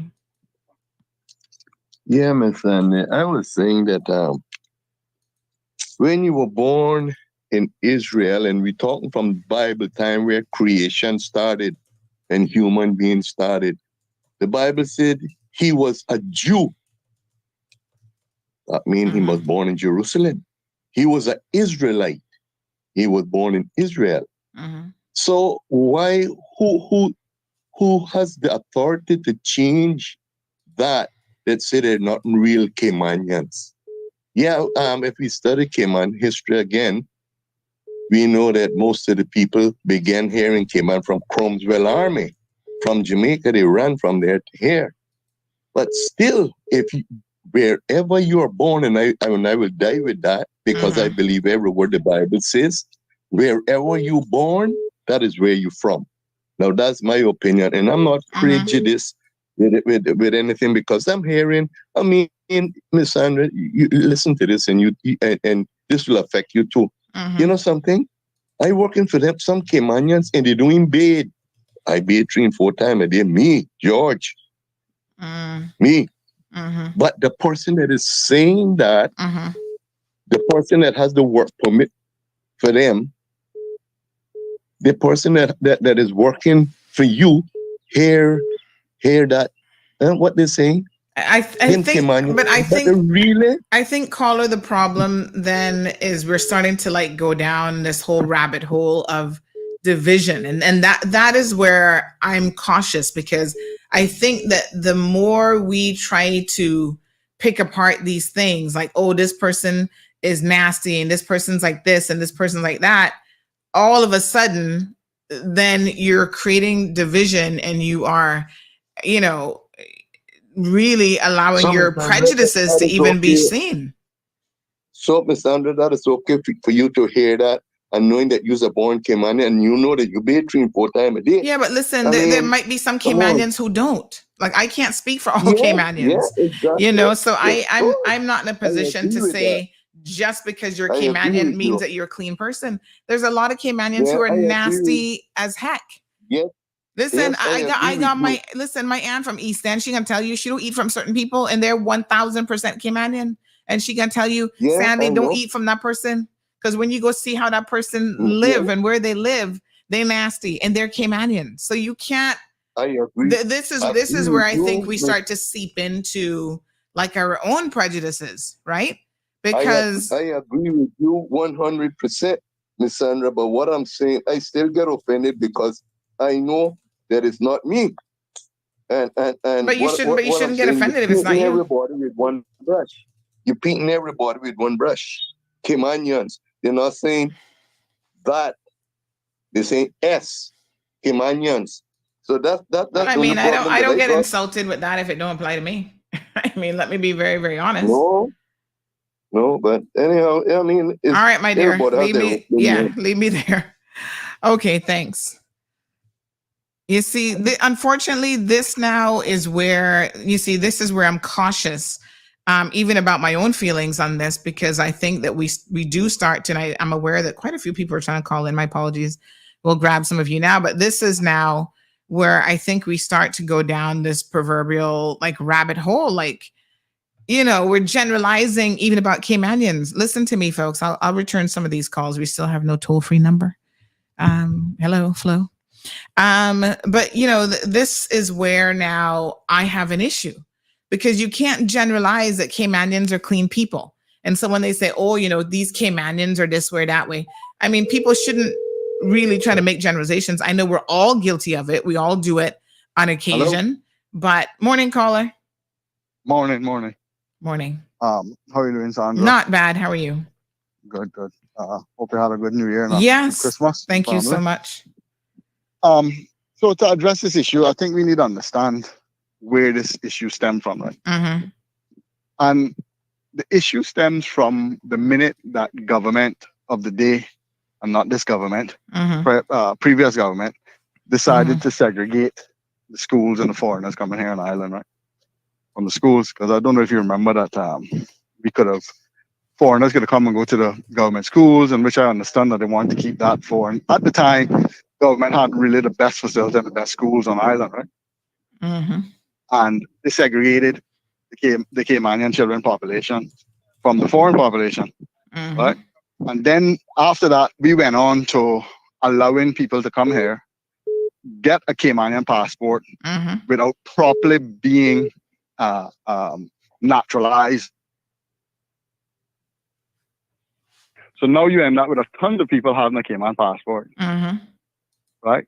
That they're still not calling Caymanian. Hence the reason why when you're a child, and I understand the fact that we're a small island and you can't have everybody being born here just automatically becoming Caymanian, right? So you can't allow that. But there had to be something to be put in place that if you're a true Caymanian, you have a passport, and if you become a Caymanian, then you get a Cayman passport. Instead of just giving everyone a Cayman passport and you can't tell the difference. That's why now you have Caymanian children that have Cayman passport and have birth rights here on Ireland, having to go now and go down to immigration and identify themselves and try to be able to get a paper saying they're Caymanian. So in actual fact, if a foreigner comes here and become a Cayman, they have more rights here than the Cayman children that are born here, because they already have a piece of paper saying that they're Caymanian, right? Okay, so these are the things I think that government need to address, and it stems from years back, if you understand what I'm saying, from the segregation. And so, someone has sought to clarify this issue for the record. They said that actually that's not factually correct, and this person's a school teacher. They said government schools have always accepted expats. It was with the caveat of space being available. Well, I guess there's never any space since we have overcrowding at places like John Gray. So it's not that they don't accept them entirely, but I get your point. I think that there was sort of this division that was created. And so as a result of that division created, the division has been now maintained. And you know what is ironic? It has become a division of not just nationality. So it's not just the Caymanian schools being probably 97% multi-generational Caymanian. It is also now a division based on other things such as socioeconomic standards. So let's be very, very clear. If you have access to private school financially, you're going to put your child in that private school versus John Gray, because now John Gray and Clifton Hunter has these reputational issues, which is unfortunate because they're majority Caymanian students, of, they can't control them. They don't have the materials. They don't have this. So I would rather, as a parent, sacrifice and find private school money to send my child to a better school. And it's unfortunate that I think our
All right, let me just play that one more time because I'm gonna see if I can get the radio back now as well.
Let's see if I have any luck with WhatsApp. Hi, Sandra. Can you hear me?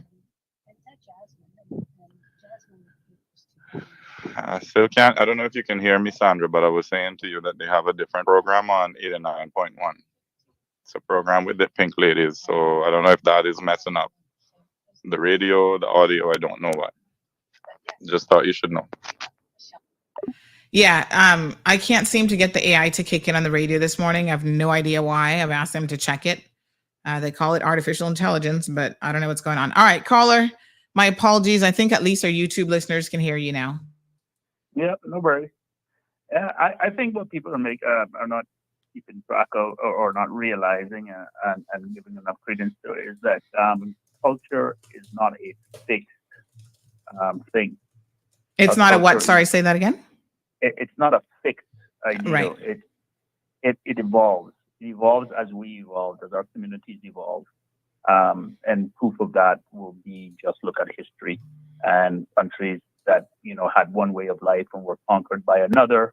And then, their customs over the years. Mexico, for example, conquered by the Spanish.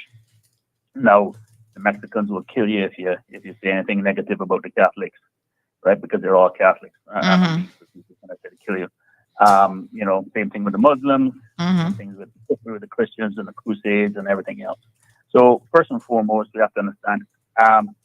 And then again, it's also understandable by everybody is, we're losing our culture, this, that, and the other, because humans by nature are adverse to change. They do not accept change willingly. It's a rare individual who has an open mind, but in speaking in generality, like general terms, and this is documented.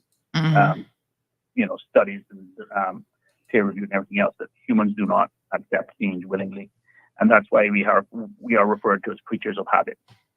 So, and we fear the unknown, and that's why a lot of the manipulating leaders of the world and stuff will use fear to bring people on board with them and get them to do their will. Right? So, you're gonna lose this if you allow this to happen here. It is employed in politics everywhere we go. So. My family here on the island is, I can claim, 7th generation, but I also have a Spanish mother, and her culture in Spain. They were Spanish, and they were occupied by the Moroccans, the Moorish, for 800 years. Right. And so now, whenever I go visit my family over there, the Spanish influence, the Gypsies, everything else there's so much of their original culture that's still inculcated in the new culture now. And so you'll see it everywhere. And what we're getting done is we're getting hung up. We're upset about things that are not working out for us. And so we grasp at the first thing we can try to point out for some sort of comfort. And I'm not saying that you're a bad person for that. I'm saying it's a natural human response. And I can tell you there's a level of frustration that I experience here that blows my mind. And I do believe we can do better, and we should do better. Case in point, my ex-wife, who I was married to for 20 plus years, has got her papers, and she never even got them till like way up after 10 years of being married, because she never necessarily had any interest. But the point is, she ended up getting them. And under there's a very obscure technicality in the law. She can't. She's full, as far as the law is concerned. She's full Cayman resident, Caymanian, UK national, whatever you want to call it. But I having not been born here, although lived here in my entire life, as I was old enough to travel, I was brought here. I could still be under technicality of the law, kicked off the island if I committed some egregious crime. In fact, there is a Caymanian that section of the law was used on to deport him because he was a recurring troublemaker, and so they found this little obscure section of the law and they kicked him out. And the mother lobbied for decades to get him to come to be able to come back here. And so we have these issues here. This is where I'm saying we can do better, and we also have to create a system where we develop national pride. We don't have any of that. And the Honorable DG, I love him to death as a person, but I got to tell you, I'm extremely disappointed because there's a lot to be done on his part to make these things happen. And they haven't been done. And whatever excuse they want to use, they'll throw at you. But at the end of the day, where there's a will, there's a way. So to say that we're losing our culture is evolving. Whether we like it or not, that's a different story. But it's always evolving. It always has. And so to get hung up on this is to create the divisions back to what you were referring to. Yeah, and that's where that is quite frankly my hesitation, because I can see, like I said, where we start to go down that slippery slope and that rabbit hole of, how Caymanian are you?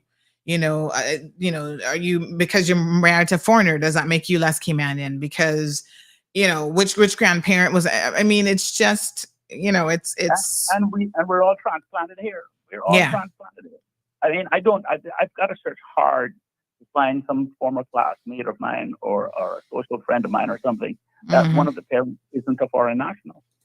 Yeah. Because it's just, we traveled a lot. Our parents and grandparents traveled a lot, and that's where they met their significant others and brought them back here, or whatever the case. And so these are the things that we look like. There's nothing that's happening to us that we're not inflicting on ourselves, and that is my biggest frustration. So that's why I'm saying we can do better. Yeah. We should do better, and we're refusing to. And there's All right. the problem.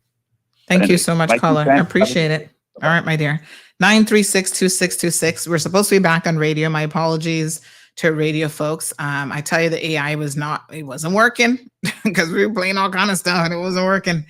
Gabby says every Caymanian are families members to each other. That's why I don't want to marry a Caymanian fella, because every time I come across a Caymanian male, I find out that they're a cousin or distant relatives. That's why I chose to marry a Honduran.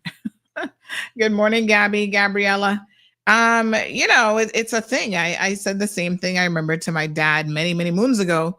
My problem is I wouldn't even know if we were related or how close we were related, because, again, having not had the benefit of growing up here for 15 years, I felt like I was more at risk. Like, oh yeah, that your first cousin, and I'd be like, oh man, really? Are you kidding me? Now I'm in love with my first cousin, Lord Jesus. But if you go deep enough, you'll find that most Caymanians are probably related. And that's why I think every single Caymanian should do the 23andMe ancestry test and the other one. I'm going to do the other one this year, because you'd be surprised. Who knew that I had so many West Bay connections? There you go.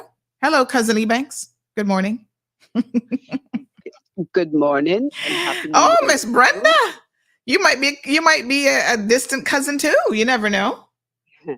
You know what? I'll tell you what. Brenda knows who Brenda is. And a lot of people ain't going to like what I'm about to say. I wish that Caymanians would stop selling out our birthright in every way that it can possibly be done. Now, don't just get sold out by way of selling your property. It also gets sold out in the way I hear some of them discussing it this morning. Your culture does not change. That's to say you don't change from black to white, okay? That does not change. That remains. Your culture is who you are. So you don't believe that culture evolves and changes? No, it does not. It does not. And I'm sick and tired of hearing this nonsense, because that is what makes you who you are, your culture. And the only reason anyone would say it evolves or it changes, that's like saying that a baby is going to come from the crib to the floor and crawling and stand up walking. It's not your child anymore. Does that mean it's not your child anymore? No, it's still your child. But to say every country has their own culture and they don't change it. It don't matter where in the world they go to live. What has happened here in Cayman is that we have had an influx and an overrun of people who don't just disrespect our culture. They don't recognize it. They didn't recognize it. They don't want to recognize it. They don't care to integrate with it. And they keep getting away with it. And it wasn't so bad when they were in smaller numbers. Now they are the numbers. And we, the Caymanians, are outnumbered. And that is why our culture is being eradicated. And it won't be long before that's going to also be another success where it will be completely eradicated. I want to say this morning, and everybody can roll up their eyes and tell you, shut me down and shut me off. I don't care, but I'm going to say, I am a Caymanian. Where you were born has nothing to do with it. Home is where the heart is. My father was not a Caymanian. But you know what? He came here. He respected the people here. He respected the culture here. And he raised us as Caymanians. He didn't try to stuff down in anybody's throat his culture. We only learned that, or some of it, just by watching him when he had friends over that had they were from the same country. And we watched things they did that was completely different than what our mother did or her family did. So please do not insult me to say cultures change. No, it does not. That's who you are. That's like your DNA. That's not going to change. So the same way that we want to preserve the soil here, we also need to fight to preserve our culture. The only reason things have changed here is because we have too much of everything and everyone here. And they have no respect for us, the Caymanians. And that doesn't matter whether you think you're white or whether you think you're rich. They feel the same way. I worked for a European bank. And some of them, when their wives got pregnant, they refused to even make their child be born in Cayman. They took them to Miami. But you know what? They never spoke English to their children either. They spoke whatever their language was because they were going to one day return to their country. So they didn't want their child to be at a loss. They already were going to raise their child as a German, a Swiss, Italian, whatever. So they weren't going back home to a foreign language. They were already preserving who they were. Or I should say who they are. That's no change. So thank you very much. Happy New Year. You and everyone. Yes, appreciate it. Following. Thank you so much. 936-2626. Miss Brenda does not mince her words. Y'all heard the woman loud and clear. Another person has made some observations. Let me get to some of the WhatsApp comments here this morning. So someone shared this because I think one of the questions that we always seem to be having is what is culture? So this person says, culture similarly is made up of our beliefs and habits as a group or a society. It includes things like our language, our art, and even our traditions. But while heritage includes a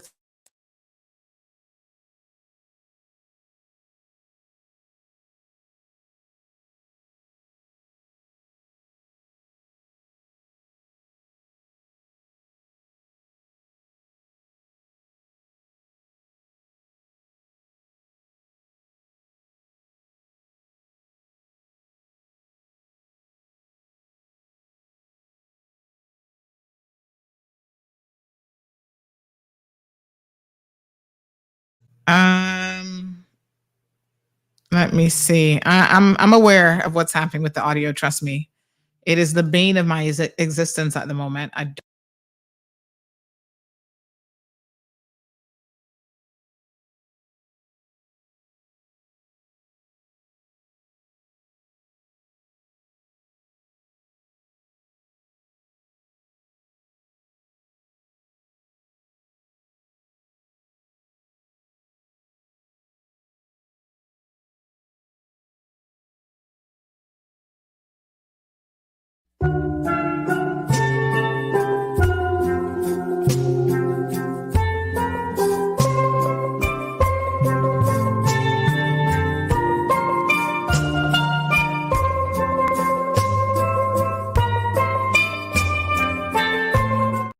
Yes, I'm more than aware when it drops because it actually tells me that it's dropping.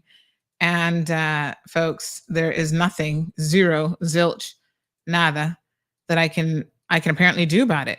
It just drops out. Yes, I don't know if this is an internet issue. I kind of suspect that it is. So I do not know. Okay.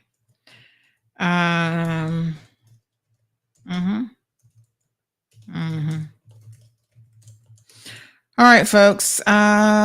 So yes, our audio issues definitely are continuing.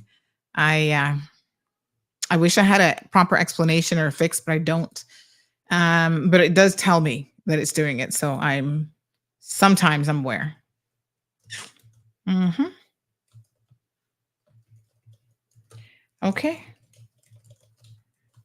All right, let's continue the conversation. So somebody says that, again, just reiterating that last post, this person says, but while heritage includes the things inherited from the past, culture is a manifestation of that past in the present, which is constantly changing. So that looks like some sort of online definition. So different question, I suppose, at the end of the day about culture and heritage. This person says, morning. Who's this guy who keeps commenting? Very interesting and knowing, as he has sent out a note that he plans to run for Georgetown West in the next election. Oh, Hunter Walton. People are interested in knowing who you are. I believe he might soon have his own show, Sue and Bobo. So hopefully that will be an opportunity for you all to get to know him on his show. And then, you can take it from there. Let me see here. This person is Sandy, and you talk about the born Caymanians and paper Caymanians marrying unethical people. Well, we've talked about that so many times. And this is where, again, we talk about the fact that, listen, we want to talk about the preservation of culture and heritage and all this kind of stuff. But the biggest contributors of that, in my opinion, are Caymanians. It is not so much about who you marry per se, as opposed to it is a lot about who you marry, but it's also about how you allow the dynamics of that relationship to potentially influence you and your children and your heritage and your culture and whatever else it is as well. So, I mean, I don't know, I don't really know how that works. For example, we've talked about it on this program before. A lot of you guys are marrying people and you're adopting the worst of their culture. And then, we have a subculture in Cayman now that includes, just as an example, the dance hall culture, the American, sort of their musical rap culture and all that kind of stuff. Your kids are more likely to know more about artists like Cardi B and Offset and all that kind of drama, as opposed to anything about Caymanian musicians. I'm just saying, and that is because, again, your children are being exposed. The times have changed. They're being exposed to a lot of other cultures through media, through the infiltration of social media. Even, before social media really, really existed, they could listen to stuff on the radio, they could watch TV. So they are seeing other things. How much they are influenced by that. Ms. Brenda says that's not culture, that's influence. Well, that influence can change your culture, because we have been adopting. Look at what happens on Sunday with all the boat trips and all this kind of stuff. We've been adopting those aspects of other people's culture. That is their culture. And we are allowing their culture to influence us, which would undoubtedly change our culture. If you don't think that that's changing our culture, look at what a lot of Caymanians are doing on a Saturday afternoon instead of what you traditionally used to do. Where are you guys now? And what are you doing? Did I say Saturday? I meant Sunday. Probably Saturdays too. But that is changing the Caymanian way of life.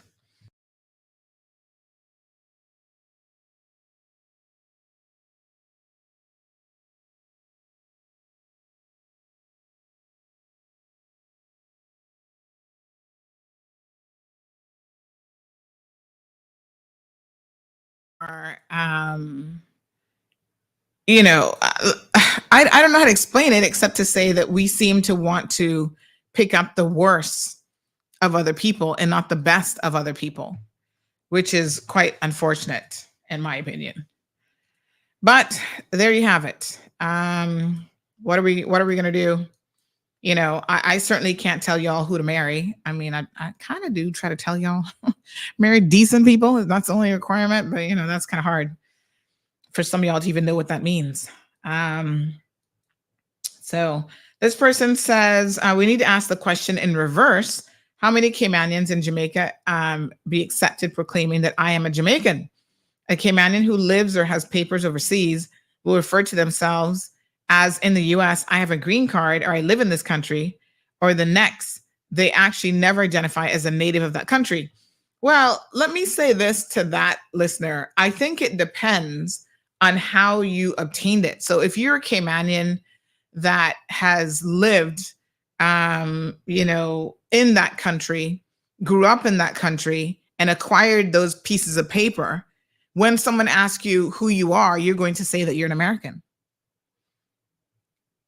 It just depends on how you identify. I lived in the United States of America for 15 years. I never became an American. I had the opportunity. I had no interest in becoming an American. I've rescinded and given up my green card. I don't have any interest in residency either. I was always a Caymanian. But I think that there are differences. I mean, I left, you know, yes, I was influenced and grew up in the States. I left when I was 9 years old. But at the age of 9, I already had a sense of I'm a Caymanian. You know what I mean? And so even when I lived in the States, there were things that I would be longing for that were very much part of my Cayman. Like, oh my God, I could go for some mango and sauce right now. I used to go out of my way to try to get some mango during mango season in the States because it was such a difficult thing to do. Good morning.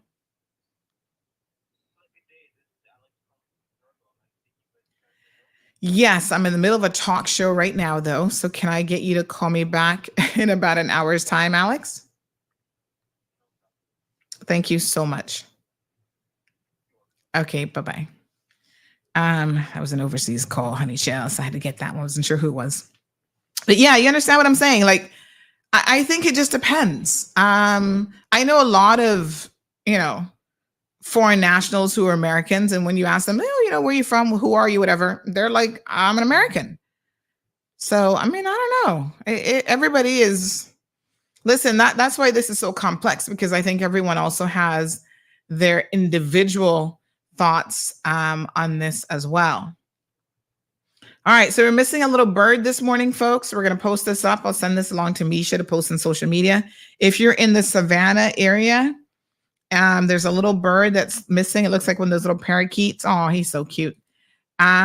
He flew out the door this morning when this person was trying to go to work.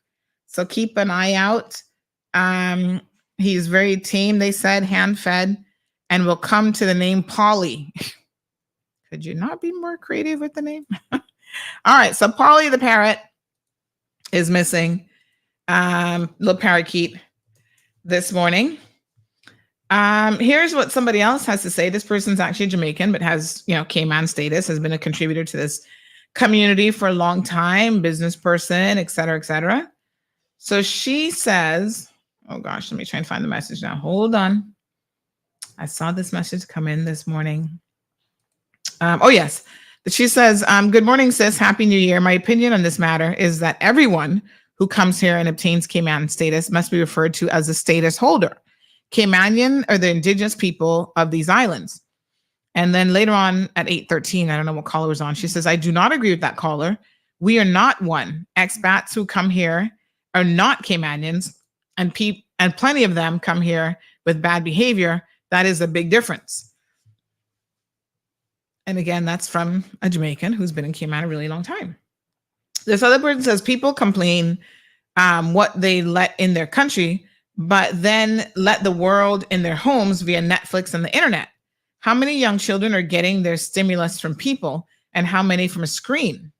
And then they chuckled and they said, it's crazy how Dart, a foreigner, sponsors Cayman Voices. But wait, he's only a paper Caymanian. Well, all I can tell you is they were happy to sponsor it. So there you go. What a hot mess. Let me see here now. Oh gosh. Okay. Yeah, it's a very complicated. It's complicated. I'm not going to try to. So this person says that's not nationality, though. I agree with your response to Mr. George. Accountability for all. That's not nationality, though. Just crooked employers. I hope you can pick up back the discussion before the caller about the BRAC situation. Also hope we can also get to interesting lawsuits today. These are all the things that were in the topic. Well, we still got an hour left in the program, so let's get it. Okay. So let me go back to this situation here because let me be very, very clear. This other person says, what does bathing have to do with nationality? That person just nasty. Like I said, there are people who, and this is where we have to be very, very honest. There are people who run the gamut regardless of their nationality or who their mama is, where they're from. Listen, very, very crystal clear. In every single nationality, you have good, bad, nasty, not nasty, child molesters, not child molesters, thieves, rapists, bad employers, good employers, lazy workers. That runs across the board. It's not just Caymanians. It's not just Jamaicans and not just English and Filipino and whatever. It runs the gamut. What I do find here, though, and I'll make this observation, is when you are when you go to a country with a sole purpose, right? So you go to America to get your education. You're hyper focused on getting your education. You shouldn't be doing much else, but y'all be partying too, right? When people come to the Cayman Islands to work, they can't sit back and talk about, oh, well, Caymanians are lazy because we don't see Filipinos coming here with that kind of work ethic. Yeah, but hold on. Let's be fair now. They're actually coming here to work. So if you've come here to work and you have a work permit and that's your sole purpose here, anything you do outside of that is a little bit extra, but your primary focus is to work and probably send money back home to your family.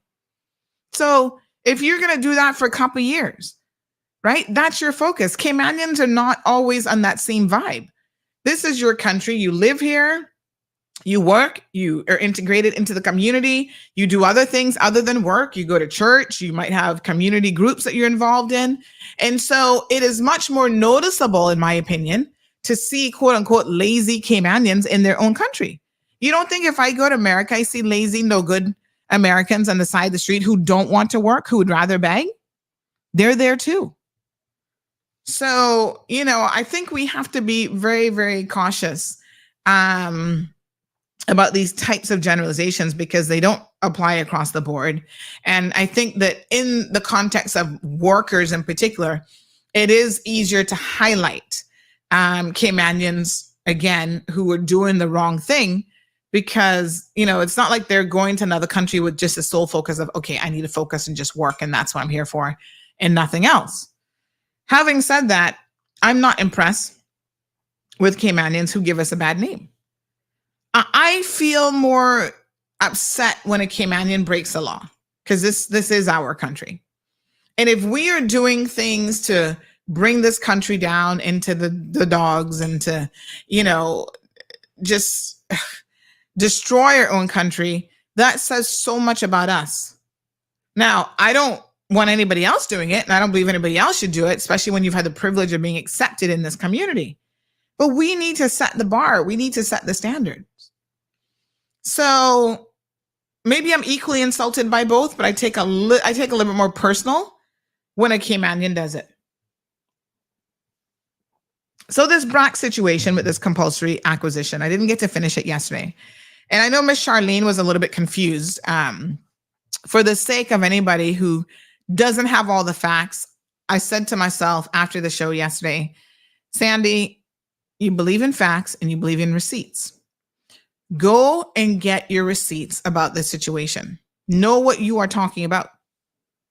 Not just know what you're talking about, because I know what I was talking about. Show the people what it is that you're talking about. Folks, I have in my hands this morning the documentation, and all this stuff is available online. Praise the Lord for technology.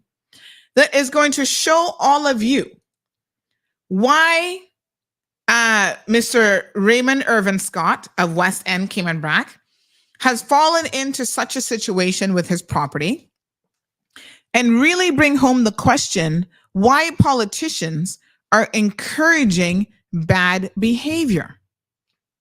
It's horrible to see politicians supportive of people who just don't give a darn, who are not going to try to even do the right thing. And so it is my responsibility to make sure that y'all know the cold hard facts about the cold hard truth. The date on this document is September of 2012. What year are we in now, folks? 2024? You mathematicians, please do the math for me. How many years between 2012 and 2024? By my calculations, that's 12 years. How many of you, please raise your virtual hands by saying yes, yes. Do a little wave in the comment section. How many of you think you could go 12 years and not pay your mortgage and still have a house to live in? Raise your hand. How many of y'all can do it? Instagram folks, y'all participating this morning? How many of you on Instagram can go 12 years, more than 12 years, and not pay on a mortgage and expect to still have a house to live in? Jeez, peace. CNB would have kicked me from here to Cayman Brack and back again. You would have long gone from your property. And keep in mind, by the time this was filed in 2012, right? This wasn't done overnight. Let's break it down because y'all need to know the truth. And this is the foolishness that Juliana O'Connor Conley, and by the way, all of her cabinet members have now gotten on board with and supporting. You cannot support somebody just because they're a Caymanian when they're doing wrong. In excess of 12 years, you're not going to pay on a mortgage? Y'all must be crazy. I could not even imagine. I couldn't fathom. This is when people don't care. I'm sorry, Mr. Raymond Scott. You need to call and explain to the people of the Cayman Islands how you do this and expect somebody to bail you out. This is a government bank, but you know what? CIDB should not be in the business. It's a development bank. They should not be in the business. I'm going to say it here today. They should not be in the business of giving out home mortgages to begin with. Get upset, but they need to come out of that business. Y'all gonna get some suicide today. You guys see the type of people that go CIDB, borrow money from CIDB, including one of your sitting politicians right now. Wait for it. Here we go. All right. This declaration to be made that the defendant is in default of payment on the principal sum under the following. A charge was registered on the property in October 2009. So stick a pin. Where's my calculator? 2009 minus 2024 is what we really need to be talking about. 15 years. Oh, Jesus. Take the wheel. Okay? And they show the instrument made between the defendant and the plaintiff, being the Cayman Islands Development Bank, is the plaintiff, by virtue of which the property is in the registration section of Cayman Brack, Block 95B, Parcel 271, was charged to the defendant by way of legal charge in favor of the plaintiff to secure the principal sum of $103,428 and interest at the rate specified in the schedule thereto. That leave be granted to issue a writ of possession with respect to the property. Cayman Islands Development Bank has been trying to take this property since 2012. And it only now that Juliana O'Connor Conley has become premier, that there's been political interference? Pay attention. Right. They're saying that the defendant delivered possession of the property to the plaintiff within 30 days and a date of a writ of possession sanctioned by the court, that the charge be enforced by the sale of private treaty of the property as well as by public auction, and that the plaintiff can immediately list the property through the multi-listing system. Wow. And then they go on to say the plaintiff has liberty to appoint a receiver of the property in accordance with the schedule. So let me be very, very clear, folks. $103,000 is not the world's largest mortgage by any stretch of the imagination. If between 2009, 10, 11, 12, 3 years into a mortgage, you already have defaulted on that mortgage.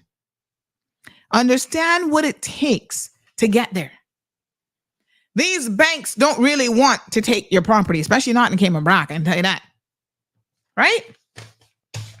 You defaulted on $100,000 mortgage within 3 years, folks. You have other property that you could have sold even at that point in time.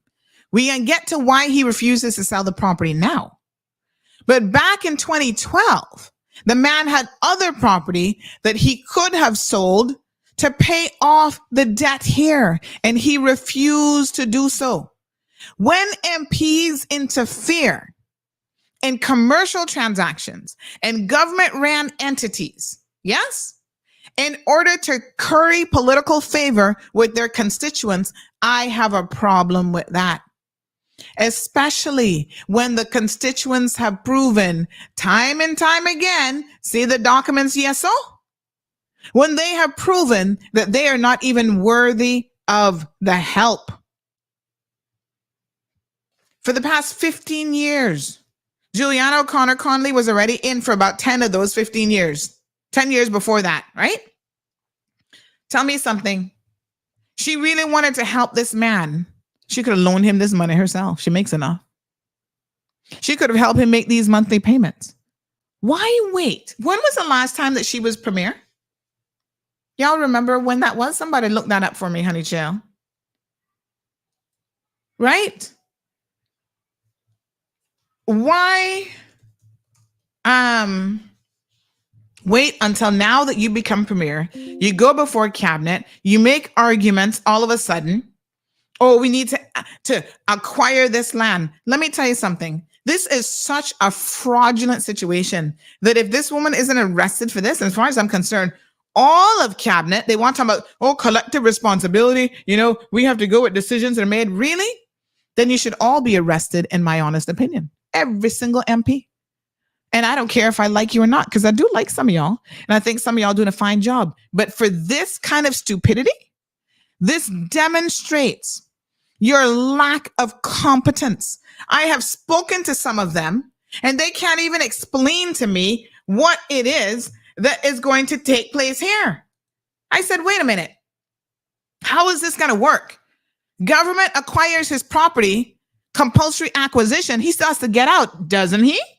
How does this save him? You know how it saves him? Because Juliana O'Connor, liar. Yes, Juliana O'Connor Conley is a liar.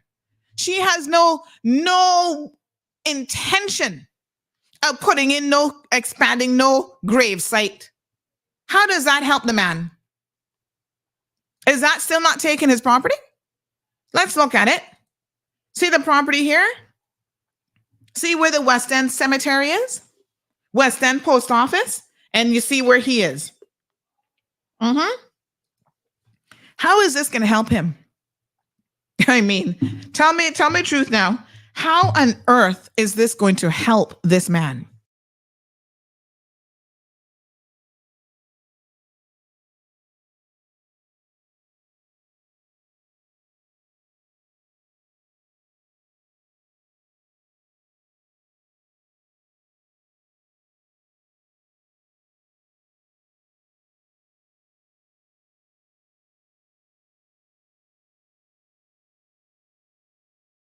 This is where it's at now. There we go.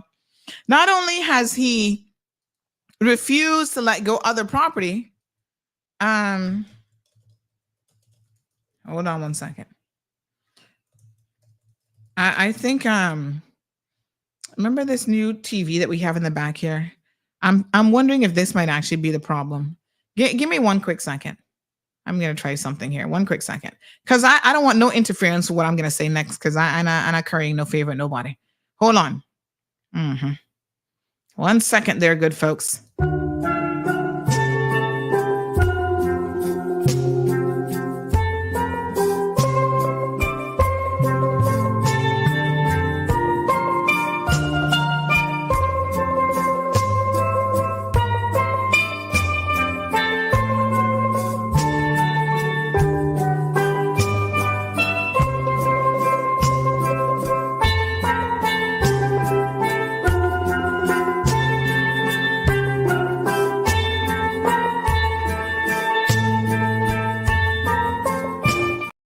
All right, folks. I have unplugged the screen in the back because I don't know if that's what's causing interference. Marlon says maybe. I unplugged it because I don't want no interference about what I'm going to say, folks. You have a Caymanian that has refused. When you sign a contract, folks, you don't have to like the banks, but when you need their money and you sign a contract with them, you are obligated to make sure that you're part of the contract. When it comes to mortgages and loans, you pay it. You don't have to sign it. He didn't have to borrow the money. But when you borrow the money, you make sure that you pay it. He's never, ever, ever serviced this loan properly since he got it in 2009. Make that sink in for a minute. So someone who's never done the right thing is going to be rewarded by this government, this so-called UPP-up government. This is corruption at its best.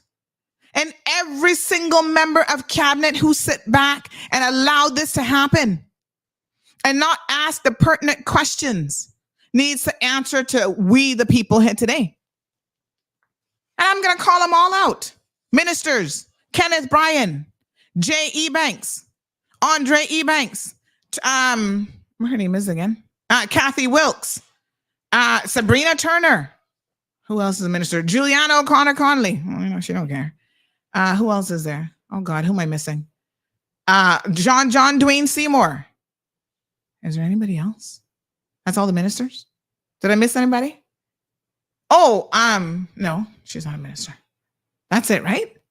Whoever cabinet members made this decision. Tell me they're going to compulsory agree to this. Why? Because this is the kind of, oh, Isaac Rankin. Thank you, honey child. Forgot about him. This is what we're supporting now. Caymanians who get commercial loans from a government bank, you know.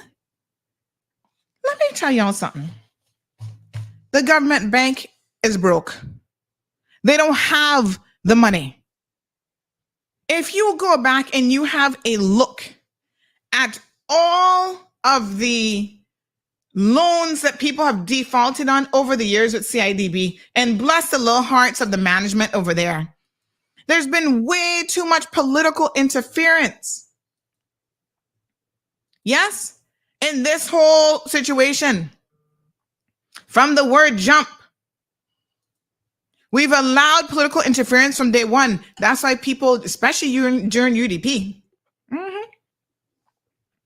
because in those days, it was really easy to go in there and get a loan just because you were McKeever's friend. Oh, you better give it to him. You know, McKeever said must give him the loan. That's how it worked.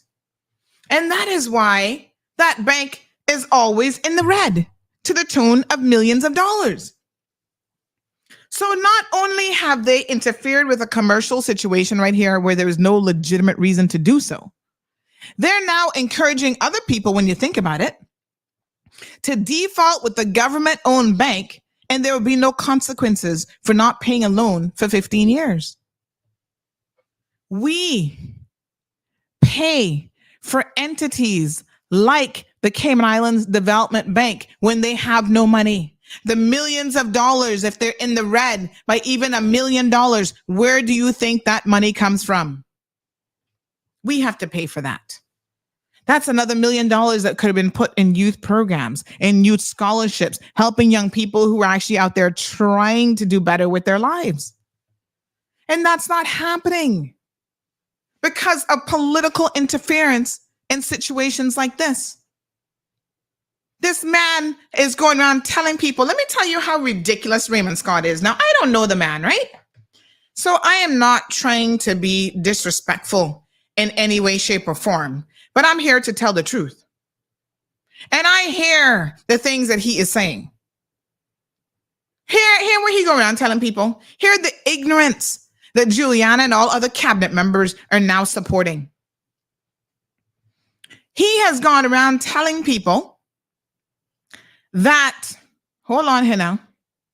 Let me get this straight because this is so miscombobulated. that I had to shake my damn head when I heard this one. That basically we, the people of the Cayman Islands, owe him $1 million because that is what he has figured over the time that he has been doing his calling in on the talk show saying, oh, this boat is coming in and this ship is doing this, and something that no one ever really asked him to do. If it was a paid position, he should have applied for it, but it's not a paid position. So he has said that by his calculations, we, the people, owe him $1 million. Y'all make that sink in for a minute. Listen to the stupidity. You're doing something that you claim is a public service for the people. This is what he said. He said he doesn't owe government anything because according to his calculations, he's been saving lives for 40 years without getting paid 1 cent for it. He said that at $4,000 a month, according to his calculation, government owes him over $1.9 million. You see? Now, this is our Caymanian people, stupid. Stupid as you want to be. And yes, I'm calling you stupid. And I'm a Caymanian and you're a Caymanian and you're still stupid. But how do we as a people and as a government support this type of stupidity? Nobody asked you to do this volunteer work for 40 years. If you thought you should have been paid for it, you should have talked to Juliana about creating a job for you. So we, the people, owe you $1.9 million. So therefore, you don't pay on your mortgage ever? Money that you took out and did whatever with? Mind you now, since then, he's taken out another loan for $75,000 to go purchase heavy equipment that he refuses to use because he's too busy looking at ships all day.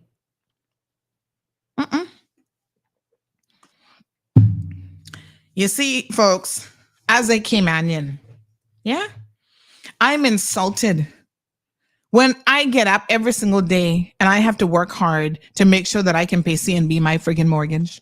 And there are other people who don't do nothing. They can look at ships all they want. If that's not paying the bills, that's a hobby. Right?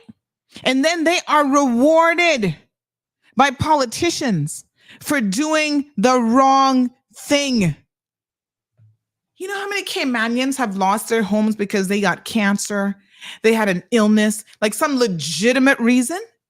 Government wasn't bailing them out. Juliana O'Connor Connolly wasn't running to their rescue. So what makes this guy worthy is what I want to know. Of a lie. Oh, we're going to acquire and put in social housing and expand the the cemetery. Okay. Ask yourselves this question because somebody else asked me this yesterday. And this is a very good question. They said, Sandy, hold on 1 second, If this was something that was planned, this is what they said. You would think that a project as big as extending a cemetery and library for Cayman Brac would have been mentioned before, especially during a budget debate. Our first kaboom of 2024. Yeah. If it was a legitimate thing, Wayne would have heard about it that a long time ago, especially with him being the premier. A capital project of that size would have definitely been discussed. Somebody needs to go to jail for that. Wayne Panton heard about this situation 4 months ago. So you go 15 years and don't pay your mortgage and you don't even ask for help before year number 14. You know who does that? Somebody who don't care. Someone who never intends to do the right thing. Let me tell you something. I don't got no time for people like Mr. Scott. No, sir. As a Caymanian, I work too hard in this country to make him, with his kind of antics and his kind of reputation, come and make it bad for the rest of us. That loan must be almost $300,000 by now because of non-payment. A third party was willing to come in and purchase the property and help to offset that loan. I don't know how much they were selling it for, but they were willing to purchase the property. So that's one less red in the red situation with CIDB and Juliana O'Connor Connolly, right? And her lying church going self steps up to the plate with this ridiculous story about how she intends to extend a cemetery, build public housing, and what else she claimed she was doing? A library. As this person said, really? How come it's not even in your budget? Why have we never heard about it before? You know why? Because it's all a fabrication to simply stop the sale. Poor CIDB. All kind of people taking advantage of them. Look at this one back in 2003, because while I was digging up, I said, let me go further back and see who else been owing CIDB money. Yeah? Look at this one, Christopher Salvin Saunders. Oh, but Sandy, what the hell that is? That can't be MP Saunders, though. Yes, even to him defaulted on a CIDB loan. Y'all think I'm joking? Poor CIDB needs to just shut down. What are they there for? Why are we funding a bank that's always going to be in arrears because people taking advantage of it? I'm just saying. Somebody help me out here. So, I mean, Chris Saunders apparently couldn't find $2,500 back in the day to pay his student loan. Now, I'm going to give him credit. At least it was a student loan. He's trying to get his education. But listen very carefully to me. Y'all know that CIDB is a government bank. If you run into trouble with them and you say, listen, I got a student loan that I can't pay now, but I can pay like a little $200 a month. Anything, something. They're going to work with you. They're not here to make your lives miserable. They're not here to, you're a student, you better try and find some multi-million dollars to be paying us. No. You say to them, listen, I can't afford it. I'm a poor student. I'm trying to get my little, accounting degree. They're going to be like, no problem, Mr. Saunders. You can't pay back $2,500. We understand, right? Pay back a little. By the way, the amount was only $307 a month, but still, if you ain't got it, you ain't got it. Okay. Can I pay back $150? Give them something. Wow. You see?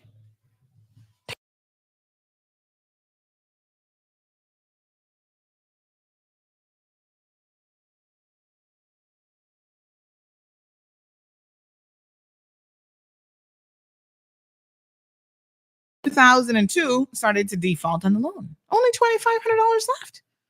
So they had paid it up to a certain point. So, at that point, this is where you say, 1992 to 2000, that's quite a few years still. Was he still in school? Like, what the hell was he doing all that time? But you still find a couple, listen, you go out there and pick up cans. You say, listen, CIDB, I need y'all to please work with me here. I can't pay the full amount, but I'll pay a little $100, something. I need to find that one. Somebody say Mario owes over $500,000. I need to find that one. I think I need to do a manual search about that one because he keeps denying that one. And I know I saw that with my own two eyes. I don't know how I'm denying that. But yes, I need to go find that one myself. Right? We all are subject to financial problems.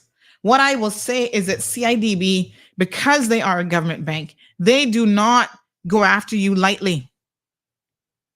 Well, I'm assuming this has been paid. Somebody said he's in a position to pay it now. Well, I'm assuming this has already been taken care of. I hope to God. But at that point in time, where would he have been working? Is he on LinkedIn? I'm trying to find him. Where would he have been working at that time? All them years he wasn't working? What? No, sir. Come on now. This is about, here he is. His position, he says he's a chief operating officer at Javelin. That's funny. I don't know who the hell Javelin Group is. So he was at that time, he was chief financial officer at Digicel back in February 2004. So this was when? 2003? And he is Digicel his very first job that he had? No, because he did his bachelor's of business administration between 95 and 98. Took out this loan in 99. So did he get another degree? Well, he hasn't updated his LinkedIn, so who knows? But he had a good job at Digicel. This is the kind of stuff that I don't understand. Now, we don't know all the details here, but my point is, there's a lot of people over the years who have taken advantage of CIDB, a government-run institution, not paid back their loans for whatever reason, sometimes, as we can see, with no legitimate reason not to do so. And we cannot sit back and allow our government to encourage this kind of slackness. Of all the people that they could have assisted, this is not a man who's worthy of any assistance at all. Now, here's the biggest joke about this. I mentioned to you that he has other property. Yes? Okay. Mr. Raymond Scott has other property in the BRAC, which he refuses to sell. Why? Because he was involved in a near fatal collision where a woman was crossing the street and he ran her over in Cayman BRAC. Y'all remember this story? You might not remember. So hold on a second, I gotta remind you. The woman nearly lost her life. I don't even know if she'll be able to ever walk again, what her current situation is, okay? This was back in October of 2020. That's when he was arrested. It happened October the 12th. BRAC pedestrian seriously injured in morning crash. It was an accident. He wasn't paying attention. Maybe he was staring out the window looking at another ship. I don't know what happened. Ran the poor woman over in his truck. Yes. She had to be air ambulance from the BRAC. Has very serious life-threatening injuries. Okay. Here was we actually got video footage at the time, ironically enough, of the BRAC, the police helicopter being used to transport her to Grand Cayman. That's how serious her injuries were. The BRAC could not even treat this woman. And her family has hired lawyers, good for them. They put cautions on his property. So he refuses to sell any property that he owns because he refuses to compensate this woman for her injuries. Now listen to me. You know something wrong, right? This takes a different kind of heart. This is ridiculous. Things happen, folks. You injure people. That's why you take out insurance policies. Seems he didn't have insurance. I don't know what that was all about, right? Driving around with no insurance. But you own land, you own property that you could assist this woman. Any good thinking person would assist this woman with her medical bills. What does he do? He refuses to do that, hides his property, refuses to sell it to clear off the arrears on land, and also refuses to sell it because he now knows that a caution has been put on it and she's going to get paid from the proceeds of that. And this is a Caymanian that was mowed down in the streets, huh? So, Julie, I have a question for you. That is a very, very personal question. By you supporting these kind of shenanigans,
Is this sorry, it keeps muting me and I'm not even realizing it. I'm calling the MPs now because I want to understand how they think about these things, if they think at all. Definitely having some internet issues here today, folks. Ay, ay, ay. All right, stand by. It says calling, but I don't hear it ringing. Hold on.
All right, folks. Yeah, I mean, I listen. It ain't gonna go so. We can get this story out, and we can get this story out in full. Okay. Whatever it takes. If I gotta repeat this story every day for the next week, y'all are gonna understand precisely what has happened here.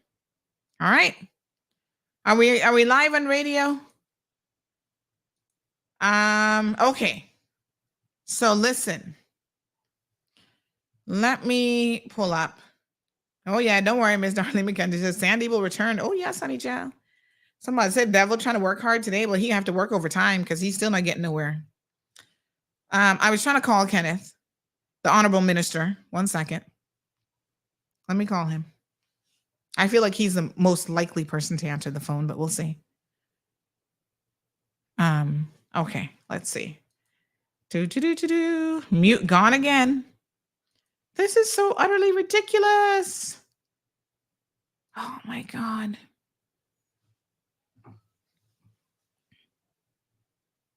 Mm-mm. No, honey child.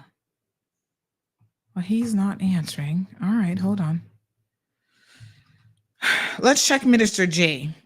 Because I got called every single one of them this morning. Y'all sit there. Think I got him on speed dial. I call from the other phone. If that phone don't want to work, I call him on this phone. Mm-hmm. Hello. I bet you they're not going to answer.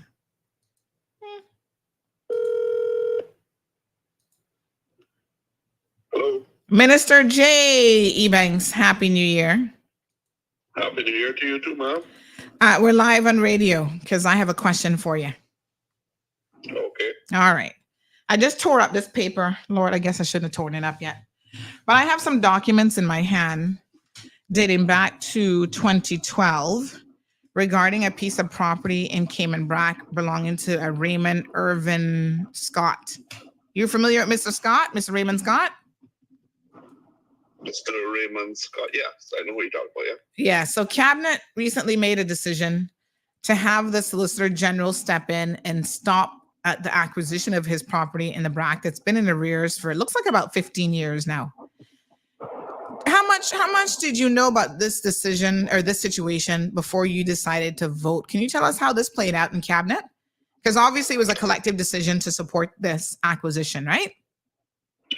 Well, first off, Sandy, you're calling me and asking me to break my privileges with Cabinet. I can't tell you what played off in Cabinet. Oh, okay. I'm bound to collective responsibility with Cabinet. Right. I'm glad you said that about collective responsibility. That question I cannot answer. Okay. The second thing is, I think that you have asked or made some inquiry into some investigation into that matter. Not well, I haven't gone to the anti-corruption unit yet. I will not comment or say anything on that because I don't know if there is going to be anything happening with that. Oh, I see. So, I see. I mean, I was just curious this morning if you guys knew that this guy hadn't paid his mortgage for 15 years before you decided to bail him out, claiming you're going to expand these projects that no one's ever heard of before. But you're not going to speak on it. I'm not going to speak on it, but what I'm going to say, son.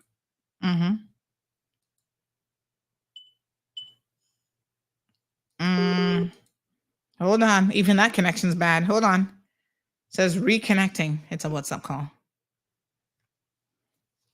Let's see what he was going to say. Reconnecting some more. We can't hear you because it's reconnect. Sorry, it was reconnecting. You have to say that again. What were you going to say? Okay. We have a situation where there's people that always say we don't help our Caymanians and we don't do things to help our Caymanians. Yeah. And then now that the government has seemed to try to help out a Cayman, there seems to be an uproar on helping a Caymanian out. But hold on. Can I just have you process this? When you try to help a Caymanian, do you not try to help Caymanians that have demonstrated they're trying to do their part and they're trying to do the right thing? You help a Caymanian that refused to pay his mortgage for 15 years to a government bank, which you guys then have to turn around and subsidize because they're always in the red because of cases like this. You're going to help a Caymanian who owns land elsewhere in Cayman Brac, but refuses to sell that land because he mowed down another Caymanian in the streets of Cayman Brac. There's a caution on his properties that if he sells it, he has to compensate her. And that's the only reason why he don't want to sell that property. That's the kind of Caymanian that you help and you think that we want you to help. Let us back up there 1 minute because it seems like you know more information about this. So it seems like somewhere down the road there's a data protection breach that has happened somewhere within this man process. Hold on, Minister. I'm not going to data collection, but I want to caution you about accusing me of being involved in a data collection breach. These things are a matter of public record. I can go on the judicial website and pull up. I didn't accuse you of that, I'm just saying that I'm not going down there because I don't want to be getting. It's a matter of public record. I have the documents right here that is torn up. It's available for anybody to see online. There's no data protection when you borrow money from a bank in Cayman and you don't pay it back. They have a right to sue you for acquisition of the property. And in that lawsuit, they provide all the details. Everybody know he mowed down the woman in Cayman Brack. Who don't know that? But I wasn't saying that. I wasn't talking about just about the case. There seemed like there was more that you talked about from a bank situation side of it also. Like what? But I'm not more gonna, like what? I'm not going to get into the back and forth of that. I'm not going to comment on it because I just everything that I've shared about the bank situation. Something else with this, and I'm not going to be involved with it. All right. Well, everything just tied up into anything. Yeah, just for the record, Minister, everything that I've shared about how long he's been in arrears and whatever, again, a matter of public information available in public documents. Yeah. So there's no information that I've shared in terms of what happened with the bank that is not here in documents. The email that was sent to the bank telling them through the Solicitor General to back off. We've gotten a copy of that email, which was sent to the vendor who was purchasing the property and them canceling the sale. Do y'all know that this man has a right to sue you for canceling the sale of that property under these false pretenses? And I would encourage him to do so. Sandra, the Solicitor General is there to give legal advice to the government. And if anybody, if the government did something wrong, then I think you need to hold the Solicitor General for that. No, but you just said you all are collectively responsible for your decisions. Or something that was held wrong. I can't hold the Solicitor General responsible for it. You just said cabinet it should be held collectively. There's collective responsibility. So that's why I'm calling you this morning. Can actually gives the cabinet legal advice? Yeah, but you guys ultimately make the decisions. So you're bound by collective responsibility. You just admitted that a couple minutes ago.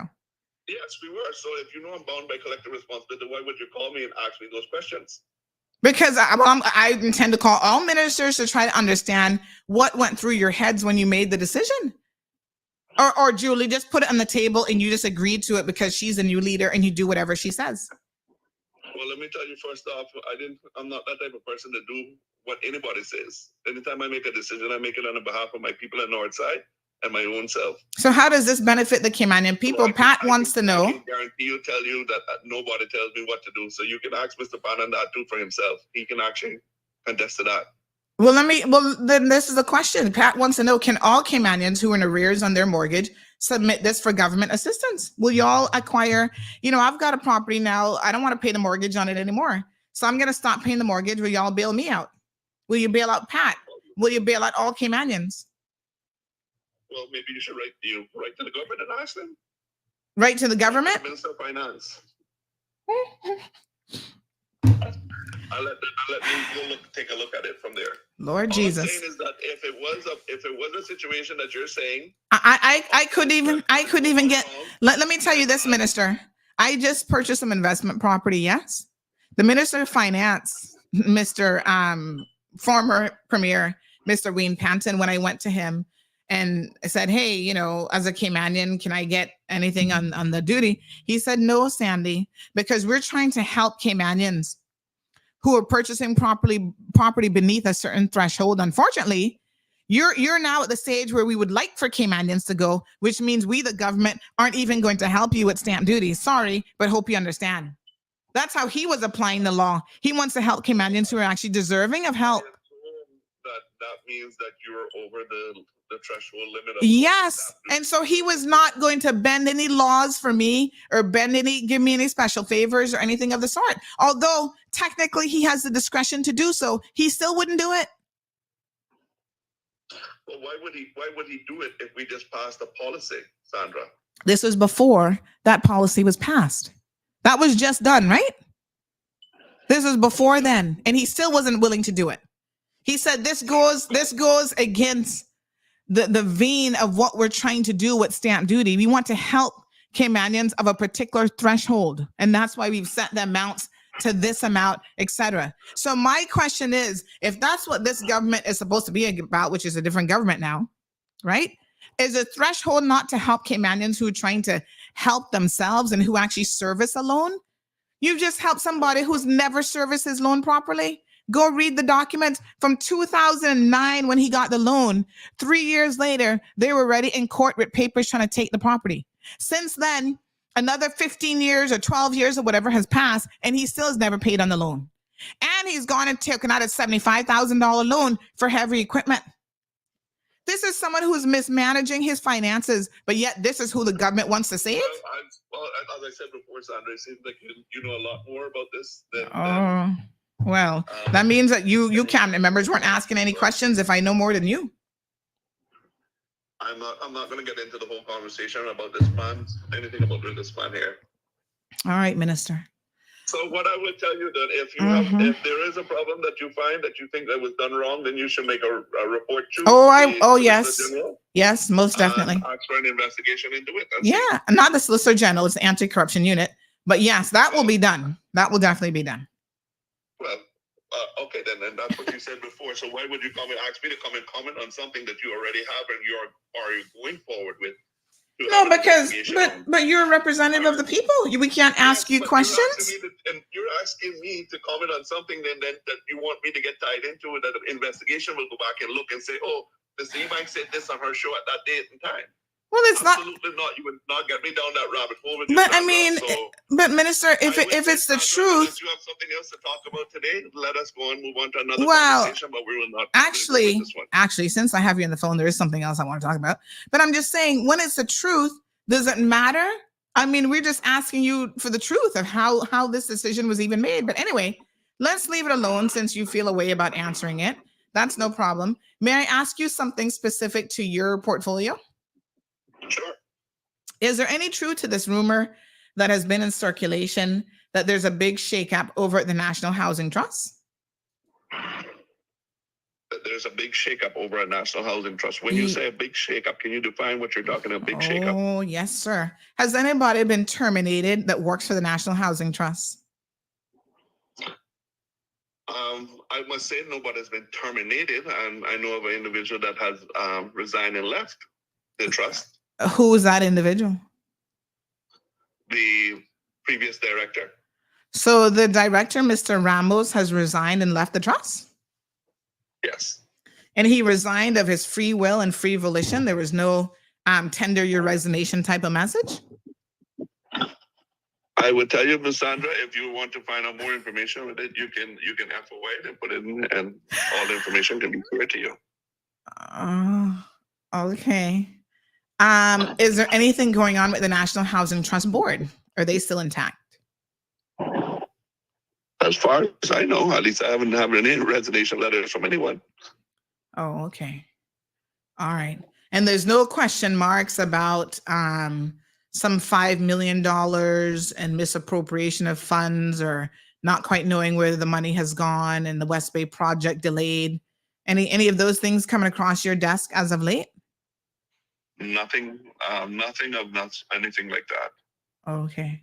Do you know why the West Bay, they were supposed to move in before Christmas. Do you know why they haven't been able to move in as yet?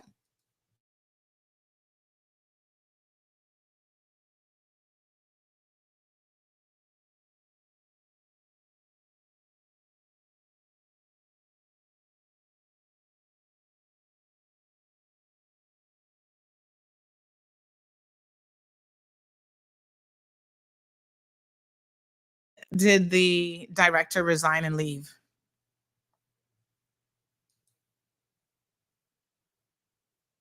Uh-oh, I'm on hold. Hello? Oh, I was put on hold. Got somebody calling them in now. Say, don't say anything more.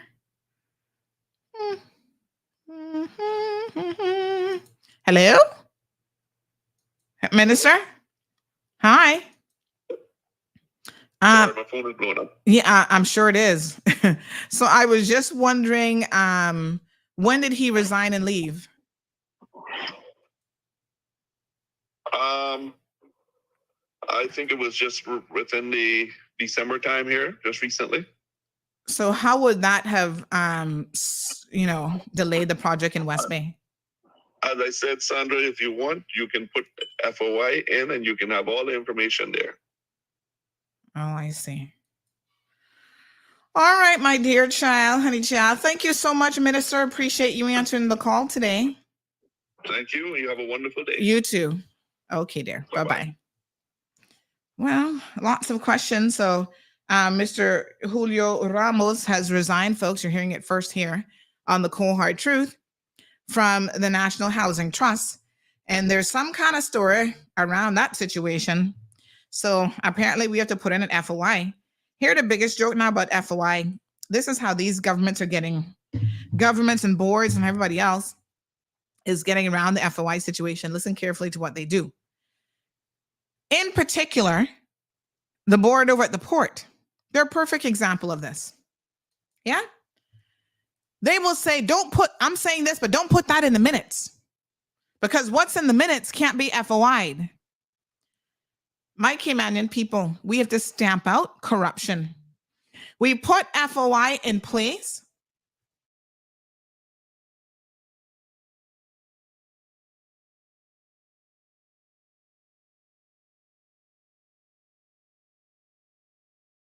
Jesus, listen to me.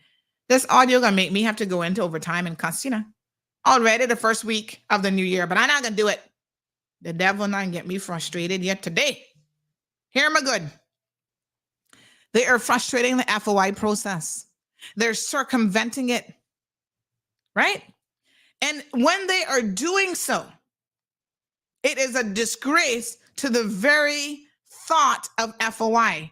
What we need to do is make sure that all of these board meetings are recorded.